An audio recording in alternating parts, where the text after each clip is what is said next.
Preseason week 1 is in the books, and the fantasy markets are already tossing out their priors because of a grand total of 12 snaps played with the starters. Today, we'll be covering the top 10 most interesting nuggets from this past weekend's preseason action. This is ADP Chasing. Let's go. Pat Fryer Helmo. This is why I'm hot. Anita Handjob. Fix your sight. Jamar. Alpha play chase. Are you kidding me? Kadarius Toney? You can't handle the heat. It looks like we're finally Piss Boys. You're right.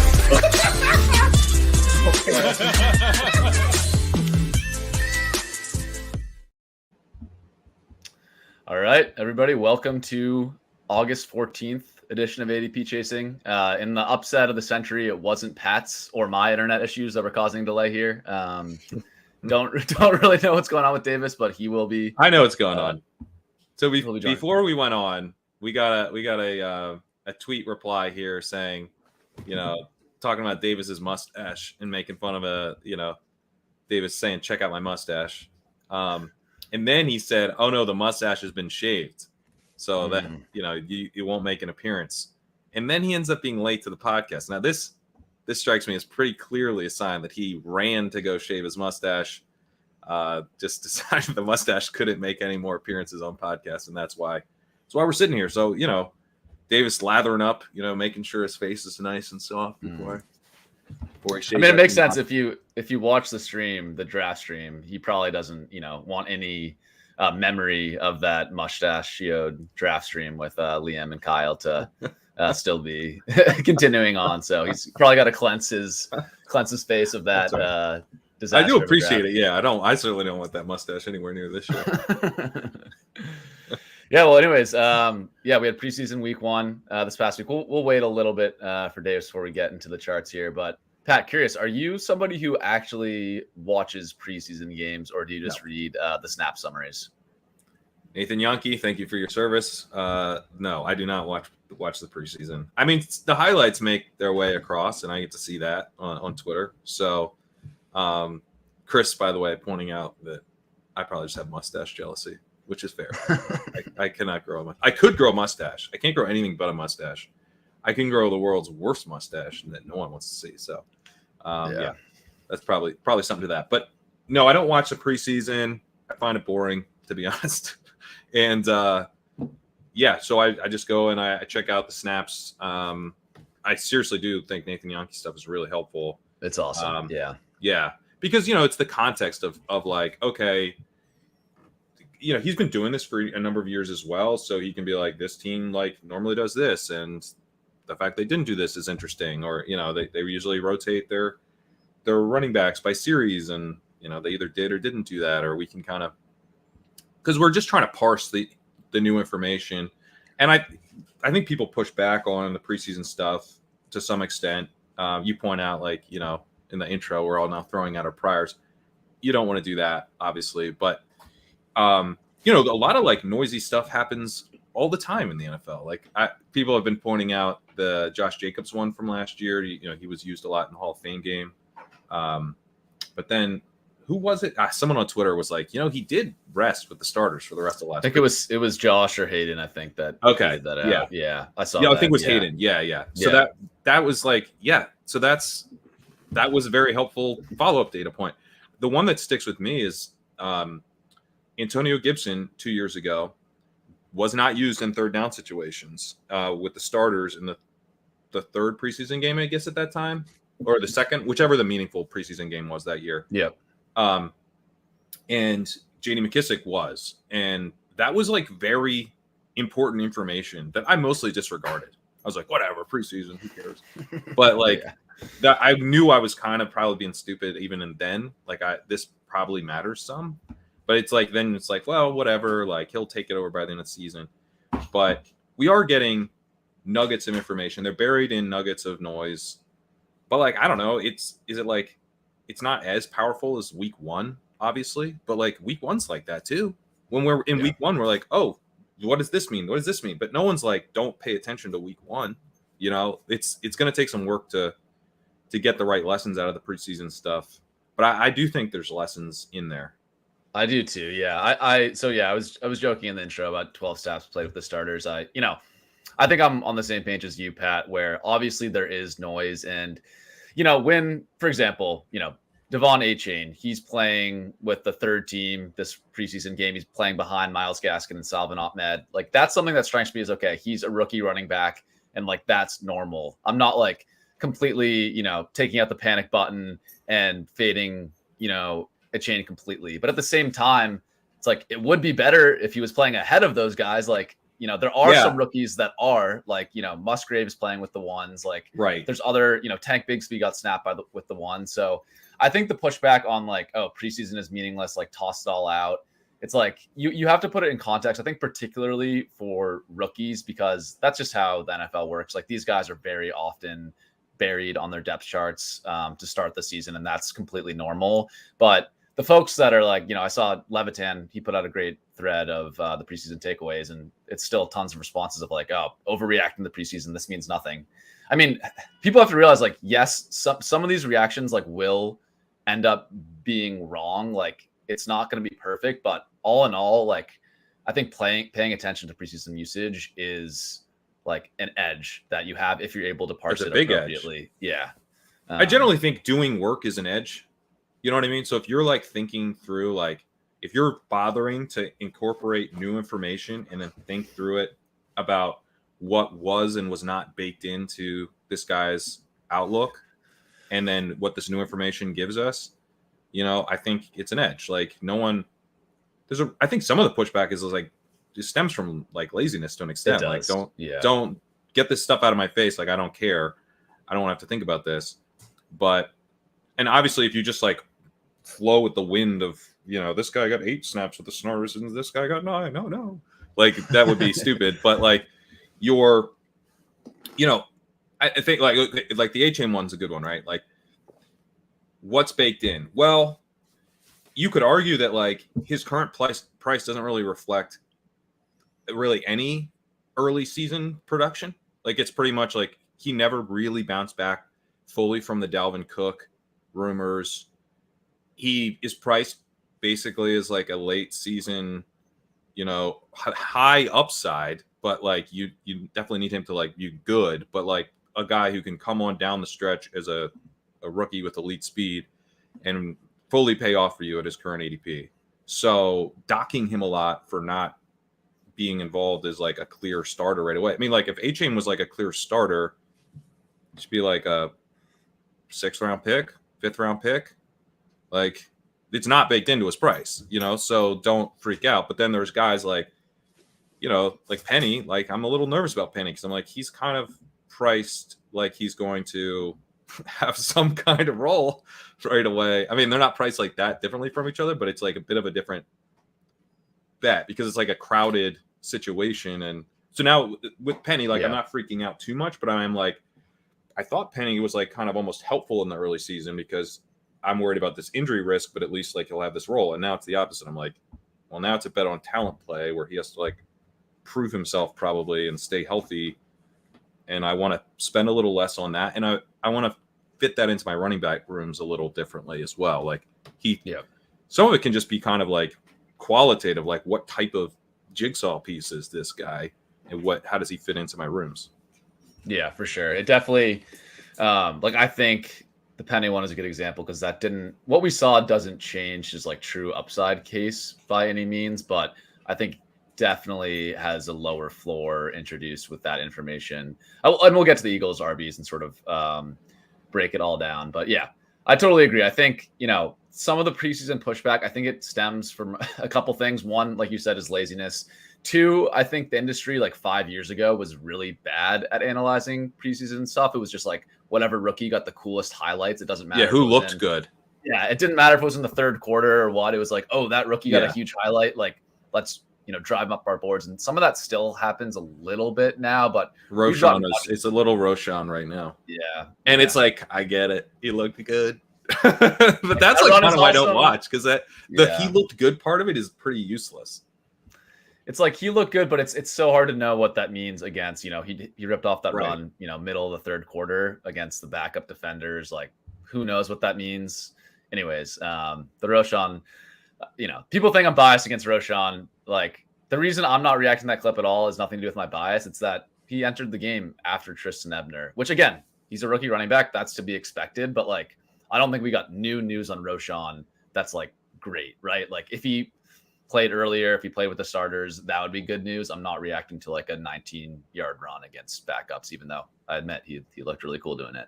Honestly, I'm reacting to it a little bit just because in the sense of, like, I'm kind of holding steady on Roschon. He's not like moving up for me, but he's just like, okay, he wasn't with, he's clearly got work to do, but like then maybe he did do the work.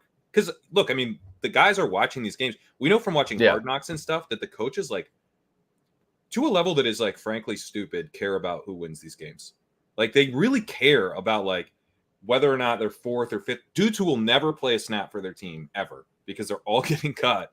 Whether or not they like win these games, like they're like really worked up about it. They're like emotionally invested. So I do think that like ripping off a long run can be helpful, for a guy who, but of course you need to, what's the prior? Well, the prior is like, he was having a good training camp. They trust him as a pass blocker already. He like, they seem interested in him having a role. And then he has this big long run. And it's like, okay, well, maybe that'll help. And then we get to see like next week, like, do they give him a little bit more run with, ahead of Tristan Ebner, right? So, if they don't, I think that's meaningful.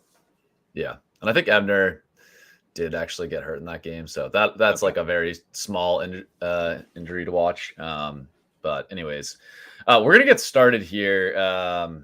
As Fade My Takes mentions, Davis is being dropped in the rankings. He doesn't seem like he's getting playing times with the ones today. Or he's getting rested. He's getting rested. He might. We might be resting him for the regular season appearance. I don't know. It's hard to say. We'll check the injury news on Davis there.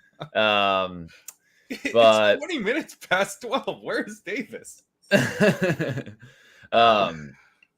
Let's get started here. Davis, if you're watching, please come join us. For some reason, I feel like we're just going to see Davis like arguing in the chat halfway through the show with people like he normally does. He's probably, let's see if Liam's streaming. He's probably arguing with him about Dalton Kincaid. He couldn't resist hopping in. Yeah. I don't know. Who is the Davis handcuff? We're looking strongly. Who is the Davis handcuff? I don't know. Peter Gretsch are usually pretty good contingent plays if one of us misses time. Yeah, that's true. But it's hard. Pete has standalone value as well. I mean, that guy's constantly. He does a lot of standalone value. A lot of standalone value with Pete. Oh man. Okay. Anyways, so we're gonna get into the risers and fallers. I wanted to first pull out some guys that actually don't pop as either major risers or fallers, but I think we got pretty big, interesting news on some of these top 150 picks here. The first one, Christian Kirk. So setting the scene here, Kirk, again, small sample size, but in around 12 snaps with the starters, he was limited to 3 wide receiver sets only. Zay Jones was actually playing ahead of him in 2 wide receiver sets, which is interesting.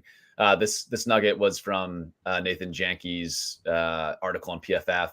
But Kirk did play ahead of Zay Jones in 12 personnel snaps last year. I think they were both playing a bunch of 2 wide receiver sets last year. But yeah, Kirk it wouldn't be ahead, right? It'd be together.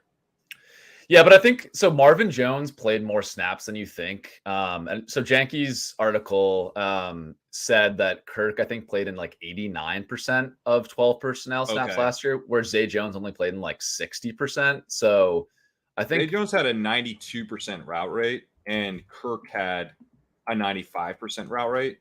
Okay. So, and Marvin Jones was at 76%. So, what my take on it was that last year, and yeah, I mean, Jones was coming off a little bit more often than Kirk. Yeah. So I get that, but they were both like very like when you have 90+% route participation, that is like elite for a wide receiver. I mean, you'll occasionally see like Jamar Chase is like 95% plus. Some of these true elites like never leave the field, but these were very much full-time players last year, both Zay Jones and Christian Kirk. Yeah, they're very much full-time players. So with the addition of Ridley, I think it is noteworthy that Kirk was limited to 3 wide receiver sets. Again, this nugget was from Janke's article, but I think it totally depends on the offense, but like a rough rule of thumb is you can think of like 2 wide receiver sets consisting of like 20% of fantasy production was the note he had in the article. So if a player is slot only, I think that kind of limits their upside, because generally it's hard to be, slot only players are generally only 80%, 75%, maybe, could be 85% on a really, 3 wide receiver set heavy offense, but they're more in that route range than what Kirk and Jones were in last year. So yeah, curious what you think between a guy who plays in the slot in 3 wide receiver sets and then moves to the outside in 2 wide receiver sets, which is kind of what Kirk was last year. Yeah. Like being in the slot's fine, but you want the guys who are still going to be out there in 2 wide receiver sets. Otherwise, you drop from like a 90% to 75% route participation, something like that, which hurts. Yeah, it hurts. It doesn't, like, when you just say those numbers, it doesn't sound like a lot. And I know players who play only in the slot like can get there, but curious what you think on. So Kirk's ADP, Pat, he's around pick 51. I know a lot of sharp drafters, like the folks at ETR are really high on Kirk. What are your thoughts? Are you reacting to this news at all that Kirk's only playing 3 wide receiver sets? Yeah. So my thing when I try to interpret this information, I'm trying to think through like what I thought, what my prior was, but also like, if I had a guy ranked somewhere, why did I have him ranked there? And part of the reason that I kind of Kirk like fairly close to ADP, I think it was a little behind, but I never really got it. Like I never got the bull case fully. Like he was more someone that I was like drafting to respect the market, and because I need a wide receiver in those ranges sometimes. And then like sharp sites like ETR have been very high on Kirk the whole time. But when I looked at Kirk, like when I was doing the walkthrough last year, he did not seem like he was really like ahead of Zay Jones. They seemed like very much kind of 1A, 1B. And I don't have a very high opinion of Zay Jones. So that was a red flag, like in and of itself to me. I also have not been particularly impressed with Christian Kirk over his career. We weren't, that excited about him as he entered the Jaguars. I mean, we kind of got panned for, getting overpaid. Like, I think he's like a fine talent, but not anyone I want to be like particularly invested in. Also, like, if you think through what the 5th round it could really be for, it would be ideal to find someone who's going to be like an absolute smash there. What's up, Davis? Yo. Just Davis. Just dogging Christian Kirk. I bumped Kirk down pretty significantly just because I was like, okay, I've never been that into him, and I'm kind of like, well, the market likes him, some other sites like him, but if he's going to be like a slot receiver, he's grossly overpriced, I think. So where did you dock him to, Pat? Just curious, like how far did he drop? I docked him to 60 in my pure ranks. He comes out the ADP keeps him just a bit higher in the ranks. He's at 59. Yeah, because I think an interesting comp, right, to him when I was thinking about his price is like the Tyler Lockett JSN range, because those are similar guys where they're on what we think are going to be really good offenses, but one of them is going to be a 3 wide receiver only player. In all likelihood, it might be different sections of the year where they're playing 2 wide receiver sets, whatever. But is that kind of the range where you're viewing Kirk now, like in the Tyler Lockett zone? Okay. Yes. Got it. I actually have 1 spot behind. Kirk's ADP was nonsensical to begin with, because you basically had to project this rise that, like, we all sort of think it's possible for for Trevor Lawrence to throw for 4,900 yards and 40 touchdowns and like blow the NFL up. But the only way for Kirk to pay off at what he costed already was for that to happen. Like if you're doing, or for Ridley not to be it, right? Ridley's. And I guess that's what the ADP is baking in a little bit. Like the ADP is doing, I think it's doing a couple things. It's like baking in some chance of Lawrence going nuclear, some chance of Calvin Ridley being a guy who hasn't played football for 2 years and gets injured or just isn't as good. Right. Kirk kind of doing a segmented role, like, because remember in Arizona how he would be useless for like 8 weeks and then he would do like the Lee Evans, he'd be 4 targets, 3 receptions, 120 yards and a touchdown. Like that was sort of like what he would do. And also Zay Jones not being targeted near as much, which we really haven't gotten any indication of. And then in the preseason, no indication of that.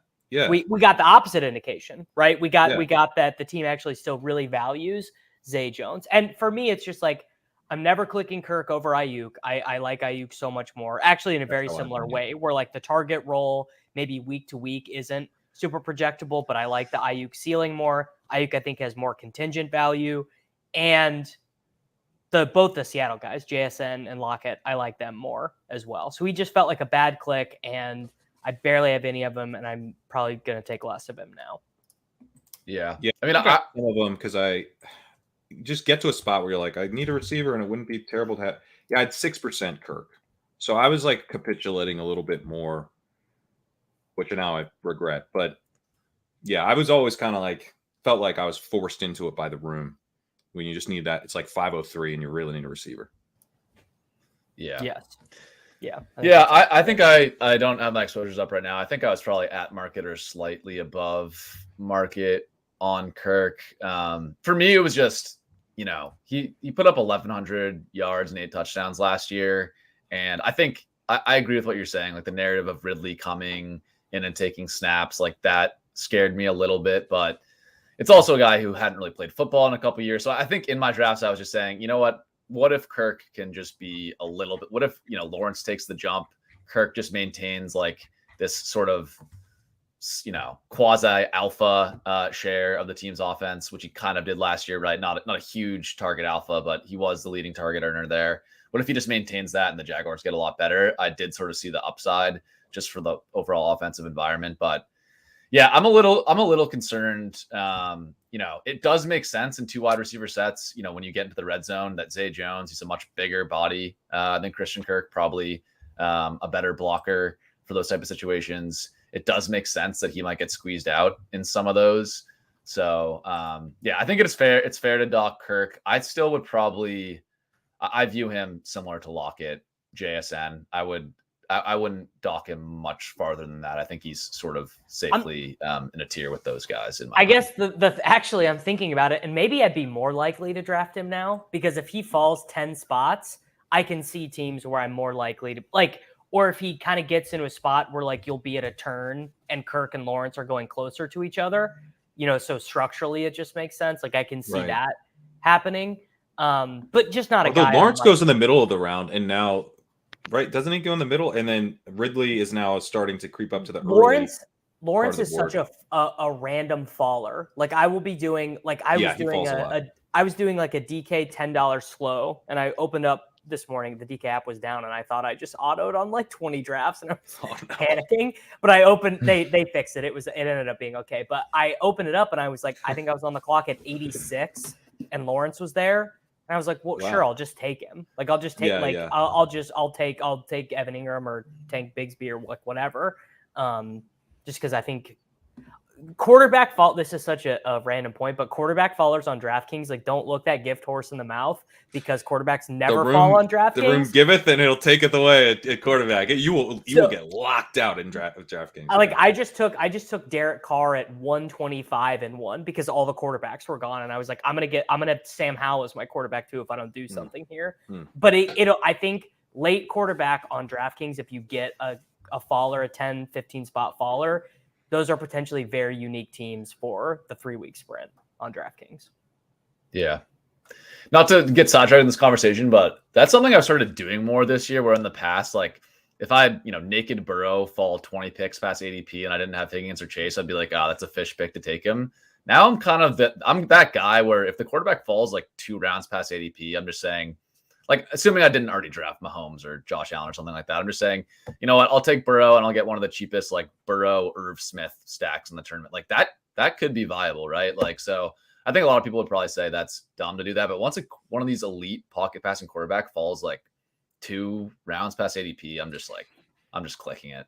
I also think it's important, not that you couldn't do that on underdog, you certainly could, but on DraftKings, like, there is also this dynamic of the quarterbacks don't tend to drop, and then you will get locked out at quarterback for real. You will get locked out at quarterback. Yeah. And nothing feels worse than trying to save a draft with being like, okay, I'll take Juju Smith-Schuster and then I'll take Mac Jones and then I'll take like, it's just a nightmare. Like I had an underdog. Yeah. I had an underdog one this morning where like I got locked out like the 2 stacks I was setting up. And I just like, this team is dead. Like it's just a bad team. And then it's like the teams, like there's a lot of the teams are bad because you look through and it's like, well, someone reached 10 picks for Geno Smith, even though I had JSN and Lockett. I don't know why they did that, but that's it, and it's like, so I think if you're going to do that, DraftKings it's a very logical place to do it because, you're protecting that team as well, in a sense.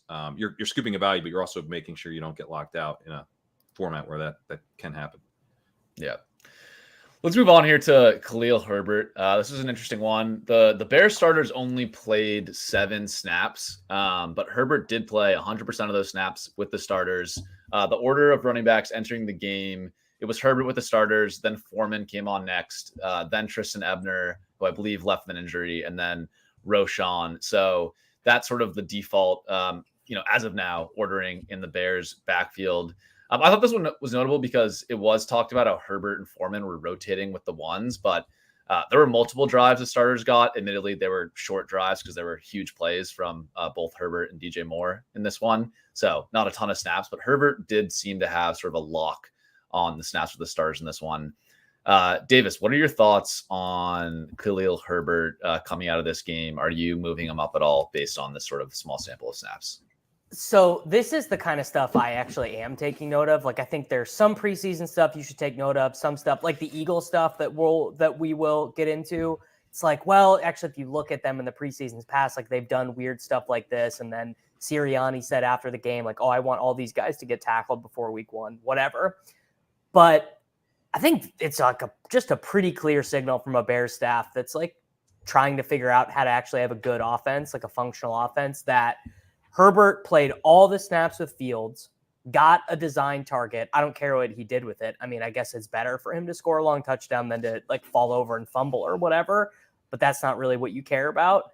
And that Foreman was playing with the straight backups, and Roschon, who I still love and still think is going to play a role, was playing with like the third stringers for a little bit, like all that stuff. I think cumulatively you look at it all, it's a clear signal that Herbert is the guy they plan on giving the work to early. Now, does that mean he's going to retain it all year? Does that mean if he blows up, he gets Fields killed 3 times in pass protection, that they're not going to change something? No. But it is, I think, relevant information that they view him as the primary running back to start the season. I think that because we didn't really know. I mean, I think we just really did not know how they viewed these guys. Like Foreman playing in the second quarter is, to me, matters. Yeah, it matters to me too. I moved up Herbert a fair amount. I don't think you want to get carried away because I do think there's like, what does this mean? It means that he's likely the number 1 back to start the year. But that does not mean that he's going to keep the job, right? Roschon could come in and through the pass protection side of things, get on the field and then look good as a rusher and kind of come in and eat that rushing work over the course of the year, because Herbert, a red flag for him is that he's not a great pass protector. There's all these stories about how he's, been boxing and stuff to try to get better at pass protecting. Like, I don't know, maybe that'll work, maybe it won't. But, there's a reason they're talking about it because it's a reason to take him off the field. And I think odds are they probably will use Roschon or someone else as a pass protector, and that gives someone else an opportunity to come take this job over the course of the year. And so you want to keep that in the back of your mind when you're thinking about selecting Herbert. But like Herbert versus AJ Dillon, don't I want Herbert if I need early season production? No, because the Dillon thesis is so clear. The Dillon thesis is that he runs hot on touchdowns, that this coaching staff just gives him a shit ton of short yardage work. I'm not saying it. I mean, that was the thesis last year and it didn't play out and he's a lot cheaper.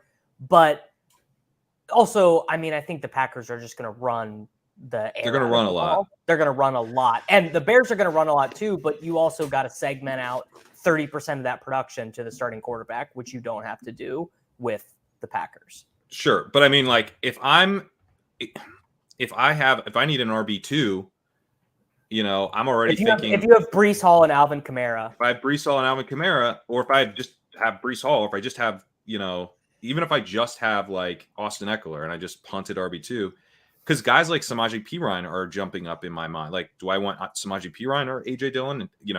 Perine goes quite a bit after. But to me, I'm like, I want Herbert. I want Herbert over Dillon anytime I need those running back points early in the season. Because I think you can count, like, at least I think he's going to give you that.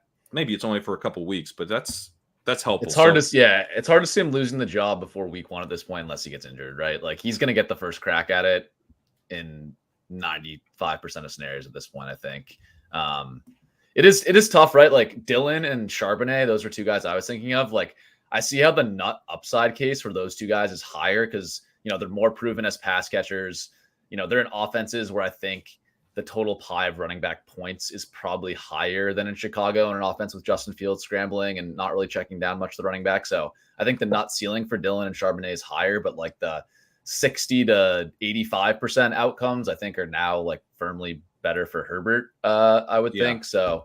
It's a but tough how one, much but how much contingent value does AJ Dillon have if Aaron Jones gets hurt? Because their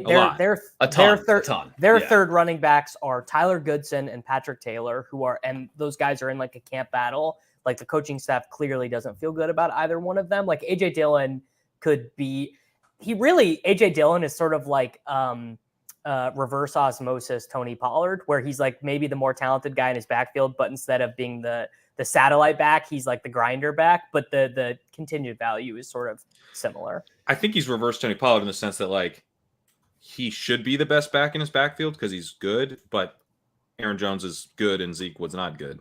That's sort of the issue. Yeah. It's an interesting one though. I do think Herbert should rise, and I think I was kind of considering the Charbonnet, Charbonnet, Dillon tier ahead of Herbert firmly. Now I think I have them all grouped together. And that's I think what it kind of matters. I brought him up. I have him one spot behind Dillon, but if I needed the early season production, I would just take Herbert. Yeah. Let's talk Jaylen Warren here. This is another really interesting situation. So the Steelers played, I believe, 2 series with the offense in preseason week 1, and they split the snaps pretty dead down the middle between Jaylen Warren and Najee Harris. Out of 10 snaps, Warren actually played 6 and Najee played 4. Similar amounts of route runs, targets. Anyways, obviously a really small sample, but this I think is a pretty noteworthy item here because I think it is a signal that, I don't expect Warren to be leading this committee 60-40. I do think pretty strongly now, whereas last year Najee started as sort of the clear workhorse back and Warren really had to fight to carve out a role by the end of the year. I think this year it's going to start like much closer to, maybe a 60-40 committee in favor of Najee, something along those lines. So I think this is pretty notable. Pat, have you moved up Jaylen Warren? I imagine you were already pretty high on him. Is this sort of got him any higher in your rankings than he was before? Yeah, I mean, it's sort of like my rankings incorporate ADP. So we're at this point where like, did I move him up? Yeah, like I moved him up, but you're not gonna really even know about it unless the market gets wild because he was already ahead of ADP significantly, and now he's just a little further. So, I mean, I've been kind of there's sort of like a narrative with Najee, like some of the pushback of like, oh, like they're gonna ride him, like they don't want to. He was hurt last year. Jaylen Warren didn't play as much as you think he did. Yada yada. Yeah, but like, I think that if that's kind of where you're at, I would recommend just like going and looking at Najee's snap share from his rookie season, where he played 84% of snaps, and then going and looking at last year's snap share, where he played 66% of snaps, and wonder, if maybe that Najee, they're going to ride Najee thesis is as strong as you think because he they already hurt, have. He was hurt. He had to lose Frank, bro. Yeah, well, he's been hurt both of his bro. seasons. Please, that's bro, what please. We got last He was year hurt, too, bro. Please, please. I'm telling you, please. Remember he was hurt his rookie year too, and yeah. I think Warren is going to be. I think he'll have a role. I mean, I think he's going to be a backup in a sense and kind of rotate in, but you're getting in best ball the potential for a few catches, maybe a touchdown, right? Because he is coming in and he's the best pass protector on the team. And he's big enough. He's like 215 pounds, where maybe he gets in the end zone for you a couple weeks. It is mostly a contingent play still. Like, I don't think anything's really changed. Like, I still am skeptical that he takes the job. I think he's the better back, and I don't really see any evidence to the contrary, to be honest. But I don't think the Steelers are going to just give him the job. Like, that would definitely be pretty surprising, given what we know about the NFL. Yeah. Davis, you have any thoughts on Jaylen Warren? Well, so what I thought, okay, so the original thesis, and Gretch has written about this, and we've talked about it here, is that like year 3 is kind of the year when you give up on just giving rookies, the highly drafted rookies, playing time just because you spent a first-round pick on them. It's what happened to Clyde Edwards-Helaire last year.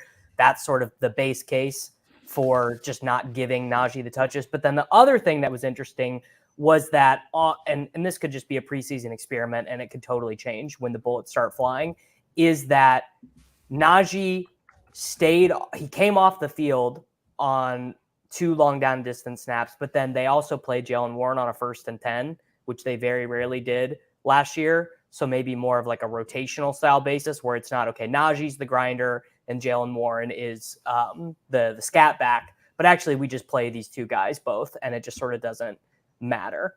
Yeah, that's why, I mean, my highest drafted guy last year was Rachaad White. And part of it is that I got to bet against an incumbent starter who I thought was looking pretty vulnerable in Leonard Fournette. Part of it is that I was getting to bet on a guy who can catch passes. But the other big part of it is that Rachaad White is 217 pounds. Jaylen Warren is 215 pounds. He's 5'8". He's a short guy, but he's compact. He packs a punch. Like, we are getting not a scat back here. We're getting a guy who can rotate series, you know? So maybe that's the outcome we get here, like we got with Rachaad White last year. By the end of the season, they were fully rotating series. Makes Najee a very dangerous pick, I think, in the same way Fournette was last year. And like, Rachaad White didn't really pay off in a huge way last year. I think he had a below average advance rate, like 9th round ADP. But Warren is cheaper.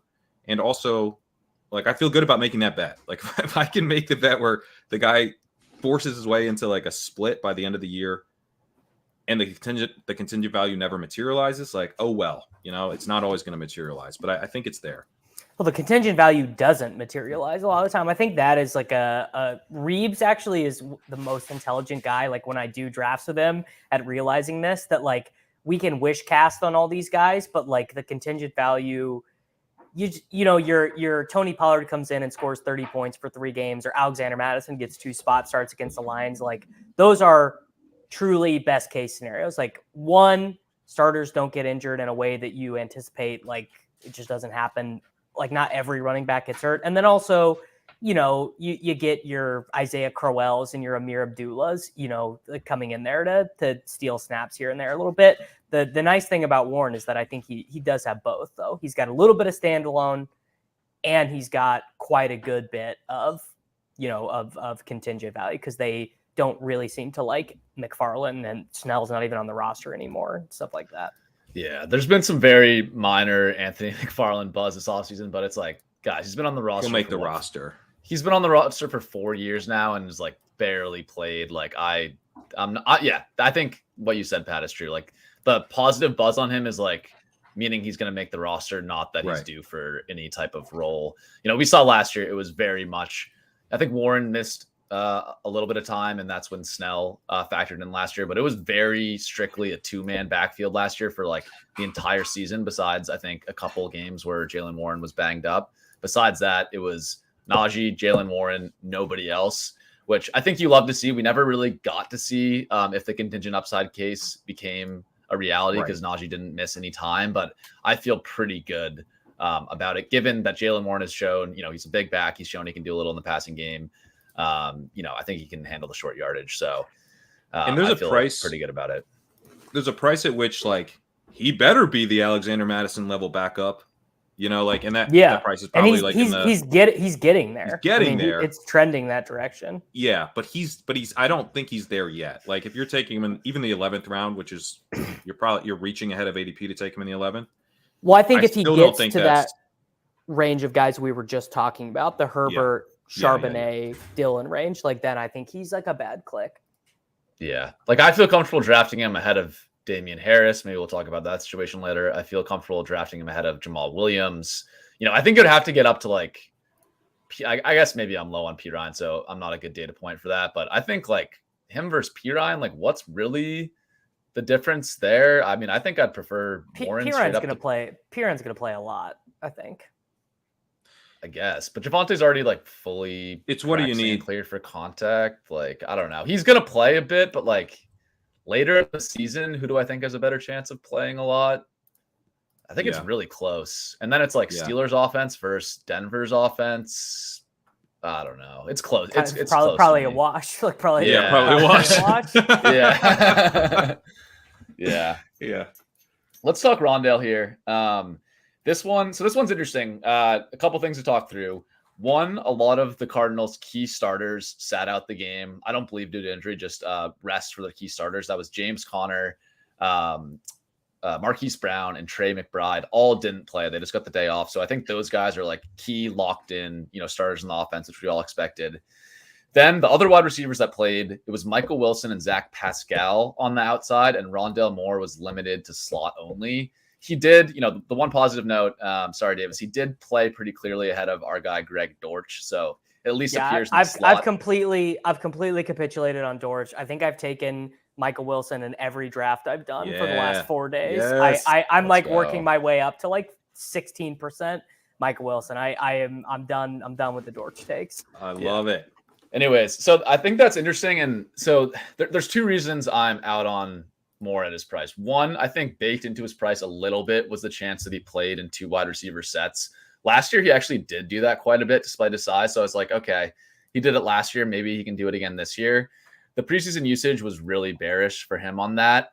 And then number 2, I think there's some chance that it could be in 3 wide receiver sets, at least for some percentage of 3 wide receiver sets. It could be Marquise Brown in the slot and then Pascal and Michael Wilson on the outside. Because Marquise Brown has always been a guy who gets a lot of play in the slot and 3 wide receiver sets. So I don't think that's going to be like the base rotation for them. But I don't think it's a situation where we can say Moore is projected for 100% of the snaps in 3 wide receiver sets, particularly by the end of the year. They do seem to like Zach Pascal on the outside, and maybe they prefer that alignment. So to me, it's just, I don't know. I do get like the targets per route run stuff with Moore. I get we liked him as a prospect, but man, we're paying a pretty high price for a guy who looks like, at best, a slot-only wide receiver on the Clayton Tune-led Arizona Cardinals. And I'm just like, man, give me Michael Gallup, give me Darnell Mooney, give me Jacoby Myers, even give me, guys going later, Marvin Mims, Jonathan Mingo.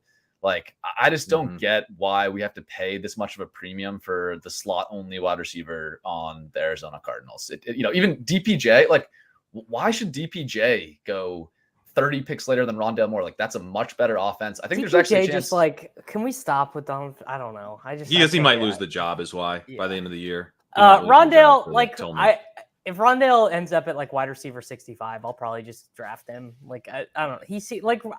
Rondale just so is what he is. He's gonna have a bunch of bad games, and you just need him to do 3 like sick Rondale Moore things. Like his first career start, he scored a 75-yard touchdown against the Vikings. Like, just do that for me 3 times, and he's a good pick. Yeah, I do think that where he was going, and even where he currently still is going, is bad. Because if you're taking a receiver there, you probably need that receiver. Like, yes, that's a good like point. Your wide receiver 5, probably. Like if you're going receiver there, you're like, oh, I better take care of this before it gets really ugly. Well, guess what? It already did get ugly because you're taking a guy who's a slot receiver. It's a great point with Marquise Brown. I haven't heard anyone bring that up. That had not occurred to me. But yeah, he's played 30% of his career snaps in the slot, 35% last year. We heard for a while that Zach Pascal was like a guy who was going to be somewhat involved, seemed to be ahead of Dortch as the wide receiver 4. It would not be surprising if they used him on the outside so they could move Brown into the slot. They don't trust Moore on the outside. You got to keep the spirit of Cliff Kingsbury alive by playing like a slow guy who earns no targets ahead of like the young fast play. He was an old Texas Andre Bacalia was playing was playing like 70% of the snaps ahead of Dortch and Rondale at one point. Oh, who was the other guy? Antoine Wesley? Wesley, because that was it. That was it. There we go. He was a Texas Tech guy that Cliff recruited back in the day. But it's a similar thing because Wesley was playing on the outside. Yep. Yeah. And they didn't want to play Rondale Moore on the outside. And so basically anyone in the NFL is eligible to play ahead of Rondale Moore on the outside is the problem because he's very small. It makes sense, right? Yeah. So yeah, I think you don't want to be drafting Rondale Moore where he's going right now. I've lowered him substantially. And again, partly because he wasn't really priced as I guess we'll see what we get out of this dude. And how high is the ceiling, right? If I want ceiling, why wouldn't I just take Marvin Mims? Not a great ceiling. Why wouldn't I take Jonathan Mingo? Why? Let me actually bet on a rookie who could emerge down the stretch into a big role. I don't think I have that with Moore. He's capped in terms of his snaps, probably. Yeah. I never really got it with Moore. I think there was a brief period where people brought up, look, he did play in 2 wide receiver sets last year, but man, anything Cliff Kingsbury did last year, I'm kind of throwing out in the garbage with this no coaching staff.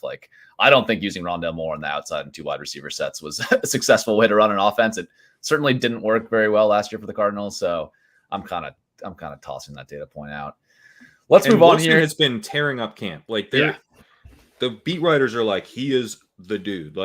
He's playing on the outside. If he's not, maybe Pascal starts week 1 or something on the outside, but he's holding the job for Wilson. There's a guy they like on the outside alongside Brown, which again is I don't know. I don't really, it's very difficult to see how on earth Rondale Moore would not just be a slot only guy. At this point. It's hard to see. And the price, again, slot only guys, I compared him to Hunter Renfrow in a tweet. Maybe that was a bit of an exaggeration, but it's that's if you want a locked in slot only guy, you can get that very late in drafts. I don't get why. Again, Rondale, you can say he has more upside than Hunter Renfrow, whatever. Man, Hunter Renfrow put up 1,000. I mean, Rondale has 0 1,000-yard ago. seasons. Renfrow has 1,000-yard season. Yeah. Renfrow's pretty good. I take Renfrow sometimes. I never tell anyone about it, but I do it. I think Renfrow is a Chad pick, honestly. I like Renfrow.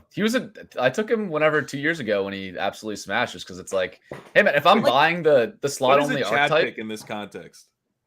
Chad pick is being I don't care what fucking virgins on Twitter say when I screenshot my teams. I think Renfrow might be better than Jacoby Myers. Okay, it's a high Hunter Renfrow.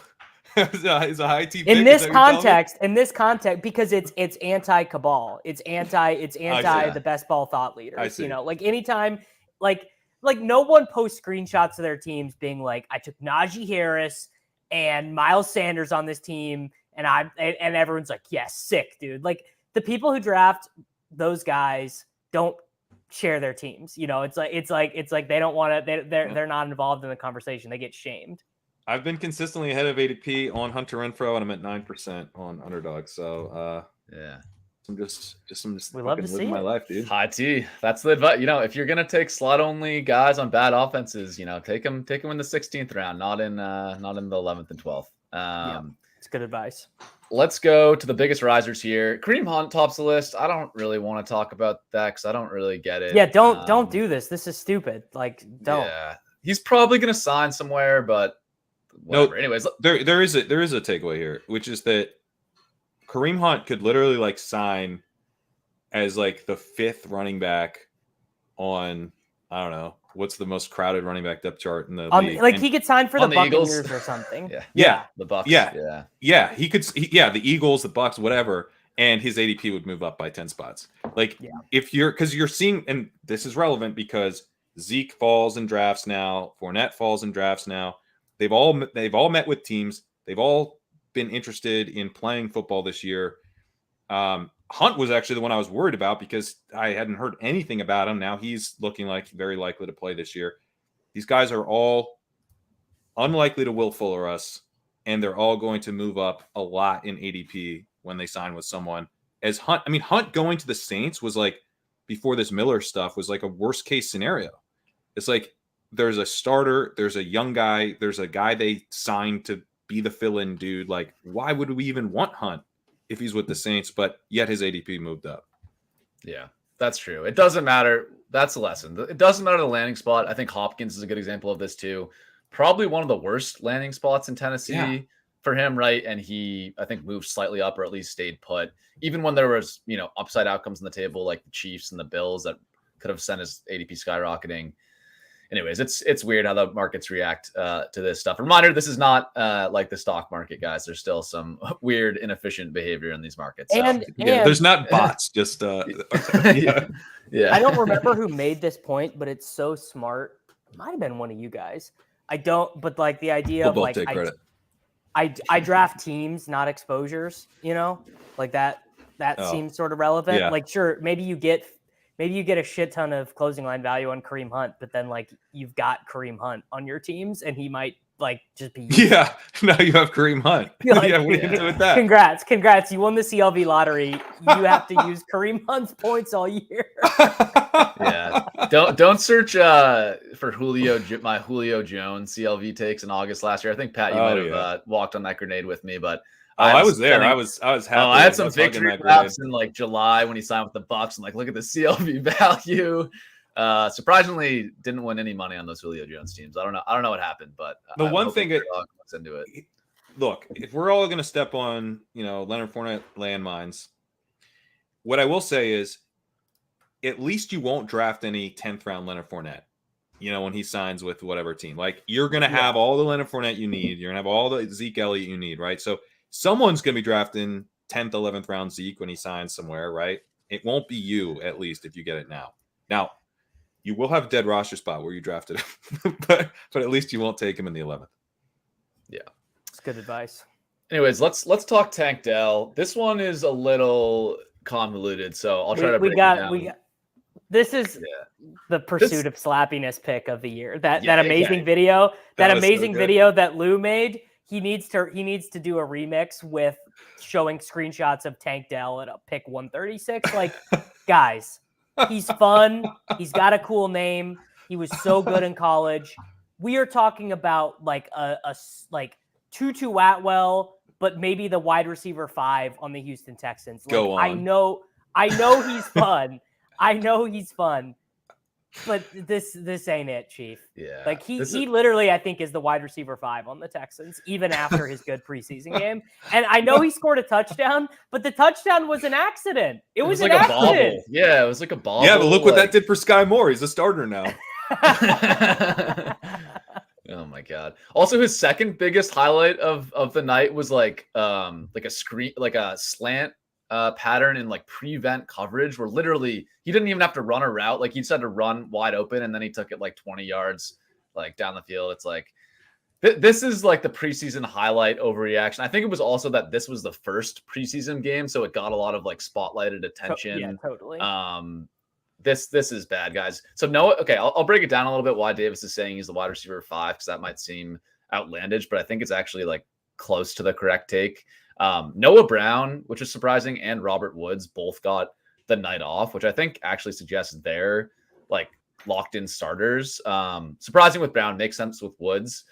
Nico and Tank Dell and John Mechie were the 3 wide receivers that played with the starters in the preseason game. So I think my lean right now would be it's Nico, Woods, and Noah Brown is the starting 3 wide receiver set for the Texans, with Mechie and Dell kind of competing for that wide receiver 4 slot to start the year. Again, if you want to take Dell with your 18th round pick, I think that's totally fine. I was doing that a little bit. Yeah, that's totally fine. Yeah. Yeah. The rise in ADP, like this isn't a guy that I'm chasing. I guess 193, sure. That if you take him there, but I like Michael Wilson a lot more extremely unpopular take. Like everyone's going to turn the stream off right now. I think Tyquan Thornton is a better pick than him too. Well, you're right. That is a bad. That's thank you, Tim. Wait, how are you? I removed Tyquan Thornton from my 250. I think it's over. I don't think it's over. I don't think it's over. The Patriots have such a lack of I've said this quote on shows a billion times about the Patriots, and it remains true even after they had an entire offseason to try and fix it. If NFL teams were to line up their 53 guys and run a relay race, the Patriots would finish dead last. It's still true. They still don't have anyone who's fast. They don't have anyone who's explosive. Tyquan is the only guy on their offense who is fast. And I think that over the course of the explosive. season, Bourne's explosive. They just have hated him. And we forget. He's like, oh, yeah, I mean, he's a billion years old and he'll get benched. Like, so I don't know that this might be a little like Belichick doghouse stuff, but the preseason suggested that Tyquan was the wide receiver 6 on the team. So Juju, Devontae, and Bourne all rested, and then Booty and Demario Douglas started ahead of Kayshon Booty is ahead of him on the depth chart. I'm old enough. I'm old enough to remember doing this with enough Patriots guys in the preseason. Little bit of Zach Sudfeld. Anyone? Who is the UDFA, Pat? Who is the UDFA wide receiver that everyone lost their goddamn minds about? I mean, there was like, I want to say 20 Rotoviz articles about this guy. You're not talking about Malcolm Mitchell, are you? No, he was a third-round pick or something. He was an undrafted free agent who had like a good preseason game and a good camp, and he never played. This would have been like 2014 Patriots. I don't remember. Anyways, like I'm well, he probably played over Stedman Bailey. The Patriots can't draft wide receivers for Kenbrell Tompkins. Kenbrell Tompkins. That's right.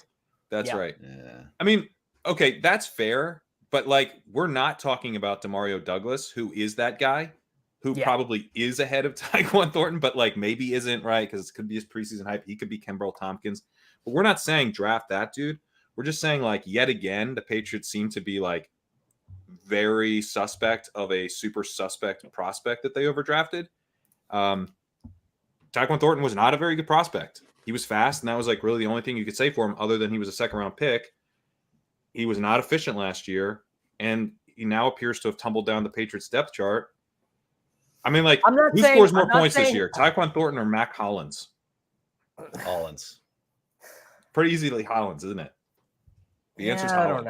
I don't know. I'm not drafting Hollins. Man, Hollins, his preseason photos, he looks pretty big out there. That's the guy currently at 250 right now in my ranks. So right now I have Hollins ranked and Thornton not. I take some round 20 Thornton on DraftKings. I'm not taking either of these guys on underdog now because I literally every time I start my draft, I do the star method, and I star Kenneth Gainwell and I star Michael Wilson, so I don't forget to take them. No, oh, dude, that's super smart. I forgot. Yeah, I need to be doing that. It's really important to do with risers because someone might just snap them off on you. Yeah. You know, so like I take round 13 Kenneth Gainwell. I don't care. I take round 17 Michael Wilson. I don't care. I'm taking these guys. Yeah, we'll get to Gainwell, the Eagles stuff. Let's talk quickly on Musgrave. He's slightly ahead of Gainwell in the risers.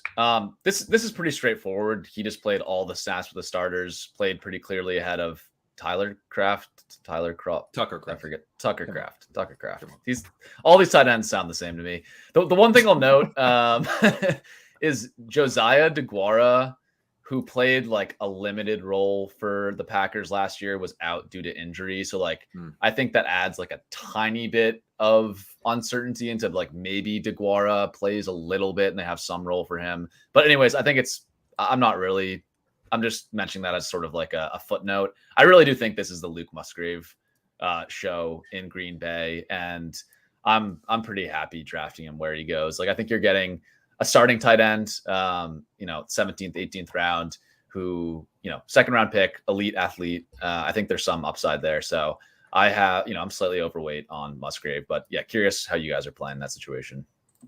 I got no issues. Yeah. It's a catch-up situation for me. Smart. Yeah, same. Agreed. Yeah, I was out on Musgrave earlier because I was like, to me, he's not as good of a prospect as the other highly drafted guys because we never really got the production from him. We had like it's like literally 2 games. He had like a couple good games to close his career, and then he got hurt. And then he's super athletic, and then he had the draft capital. And he's kind of like a seam stretcher type of guy, which is an interesting archetype at tight end for sure. So there's like reasons to be interested, but I was like, I don't know. They drafted Kraft too. Like, is he even going to play that much? The answer to that question seems to be yes, he's going to play. And now I want to be in. I'm ahead of ADP on him slightly in the rankings now, and I'm trying to make sure I have some exposure. We recently took him in a main event draft, actually ahead of Mayer. Which is not something I was doing before this. Liam was riding hard for Luke Musgrave, and Kyle and I said, no, we want to play we want Hunter Henry. And so our DMs were just nothing. DM showing us like 1.8 DraftKings points for Luke Musgrave. Just being like, you guys are idiots, dude. Can't believe you made me take Hunter Henry. Yeah. But I don't want to. I'll probably end up underweight Musgrave overall, but I don't want to be. He's not someone I want to fade position on because, like, I don't really think Romeo Doubs is that good. I'm not sure if Jaden Reed is that good. And Christian Watson is very good at a thing, but I don't know if Jordan Love is going to be all that great at deep passing. And I don't know how complete Christian Watson is. So there could be targets available here too. Like the starting tight end for the Packers could be like pretty interesting. If it's clearly Musgrave, then yeah, that's someone I might need to like scramble to get a little more exposure to. Yeah, I'm with you. I like the upside for Musgrave, and yeah, the backdoor stack element too. I've been, put into some corners where the Jordan Love, Jaden Reed, Luke Musgrave stack kind of comes together then the drafts. And I kind of like that from upside perspective. Mm-hmm. Who knows what we're getting with Love, but I think there's at least some juice in a good season for Jordan Love in Green Bay. So let's talk the Eagles running backs. I think people are probably generally familiar with this, but basically what happened, both Boston Scott and Kenny Gainwell got the veteran rest treatment for the preseason that normally suggests that they're ahead on the depth chart of newcomers DeAndre Swift and Rashad Penny. During the game, Swift played the first series, I believe, maybe the first two series. I'll look into it. And then Penny played a quarter after that. So if you just kind of take it at face value, that would suggest the depth chart would be, Gainwell, Scott, Swift, Penny. I think it's still very up in the air. I don't think that's locked in. But yeah, pretty clear to me that Gainwell at least is a pretty massive value where he's going. I'm curious, Davis, you mentioned you're high on Gainwell. How high would you vault Gainwell up draft boards and keep chasing this rise? So he was already my most drafted player on DraftKings, and nice. I think he was my most he's my most drafted player on Underdog as well. So I already really liked him. Wow. But that's awesome. So really it was just an indication that my base thought was right, which was that this team is not planning on giving DeAndre Swift 200 touches. Like maybe he will get 200 touches. So I actually think it's less about Swift and it's more about Penny, which is that Rashad Penny was playing in the second quarter with, I don't even know who the other quarterback is for the Eagles or whatever, but like the Penny thing seems tenuous. Now, to credit the Swift drafters and the Penny drafters and stuff, Nick Sirianni did say after the game, I don't want the first time that these guys get tackled to be in week one. Swift or Scott and Gainwell are going to play next week or whatever. Now, the other thing that literally no one wants to talk about is that these annoying Eagles beat writers, specifically Elliot Shore-Parks, who is like one of the worst beat writers ever, but he will not stop talking about Trey Sermon, just will not stop with the Trey Sermon stuff. There is at least a chance, let's call it 10%, that Trey Sermon makes the team over Rashad Penny, and that the team creates a phantom injury for for Penny and puts him on the designated for return IR. It's enough that my base thought on Gainwell I think was right, which was that he's the most familiar with the offense. He's the most familiar with the playbook. He played more snaps than Miles Sanders in the Super Bowl, so he's going to play. And the Penny stuff is less locked in than the market was expecting beforehand. Yeah, Gainwell, like I was into him. The guy in my Discord kind of got me to rethink that a couple months ago. I was like, I was very into him pre-draft, and then I was like, I guess it's not going to happen. And then it's like, he's very cheap and he's good. But I'm at 12% now on Underdog and 15% on DraftKings. But honestly, I feel like I would really like some more. And I've been over the weekend, I was reaching for him, getting him in like the 12th round. If I needed to, trying to push the 13th, but then he was getting sniped for me sometimes. So that's kind of where I ended up on him. Like I'm kind of willing to push him up a decent amount because I think you're getting some kind of role from a player who I think is good on a good offense. And that's right. Like I think Kenneth Gainwell is good. I just was really worried about how much playing time he was going to get. And he goes ahead of running backs who are on bad offenses or offenses that don't project to be anywhere near as efficient as Philadelphia. That's part of it for me. Yeah. Let's see here. He goes directly ahead of Devin he goes directly behind Kendre Miller, who's dead, Roshan Johnson, who we like, but I like Gainwell more, Mostert, who I kind of like, but I like Gainwell more, and Singletary, who it's literally what's the use of Devin Singletary? What's the point? Yeah, I was what does kind Devin of Singletary do for this team? Yeah. Truly, he does not seem to even be their third down back. So, I mean, Gainwell's going to move up a lot. The question is are you interested in Gainwell versus Tank Bigsby? I think that's the line. I think that's the line where I'm I want to take both of those guys. So I'd probably take Tank because I just have more Gainwell, but that's a good line. Yeah. I think that's where we're headed. Yeah, I think that's where we're headed. I think that's about fair. I'll caveat this by saying first, I have absolutely no pushback where Gainwell is going now. Smash pick at 158, even 150, 140. I think it's great. I think once he gets into that Bigsby, Warren range, I think Let me do another one. Him versus Algier. See, Algier's got maybe the best contingent upside of almost anyone, but I don't feel good about his standalone. So I think in a lot of seasons, Algier is just a total Zamir White, a guy who literally gives you 0 weeks of usable, maybe 1 week where he just happens to be the guy in at the goal line or something. But Gainwell is what we were talking about earlier with Warren, that nice mix of a little bit of standalone and really good contingent. Yeah. To me, it's Gainwell. I want Gainwell over Algier. Yeah, I think I want Gainwell the starter for the Eagles. I know that's not the most likely scenario. That's the but thing, it's in play. It's in play now. You have to admit that it's in play, even if everything's overblown with the preseason thing. We can't take this as gospel that he's the starter. They're going to run a committee of some kind anyway. But there is a chance that he is their early down back to begin the season. In which case, why would you not take him over Tyler Algier, a pure contingent back?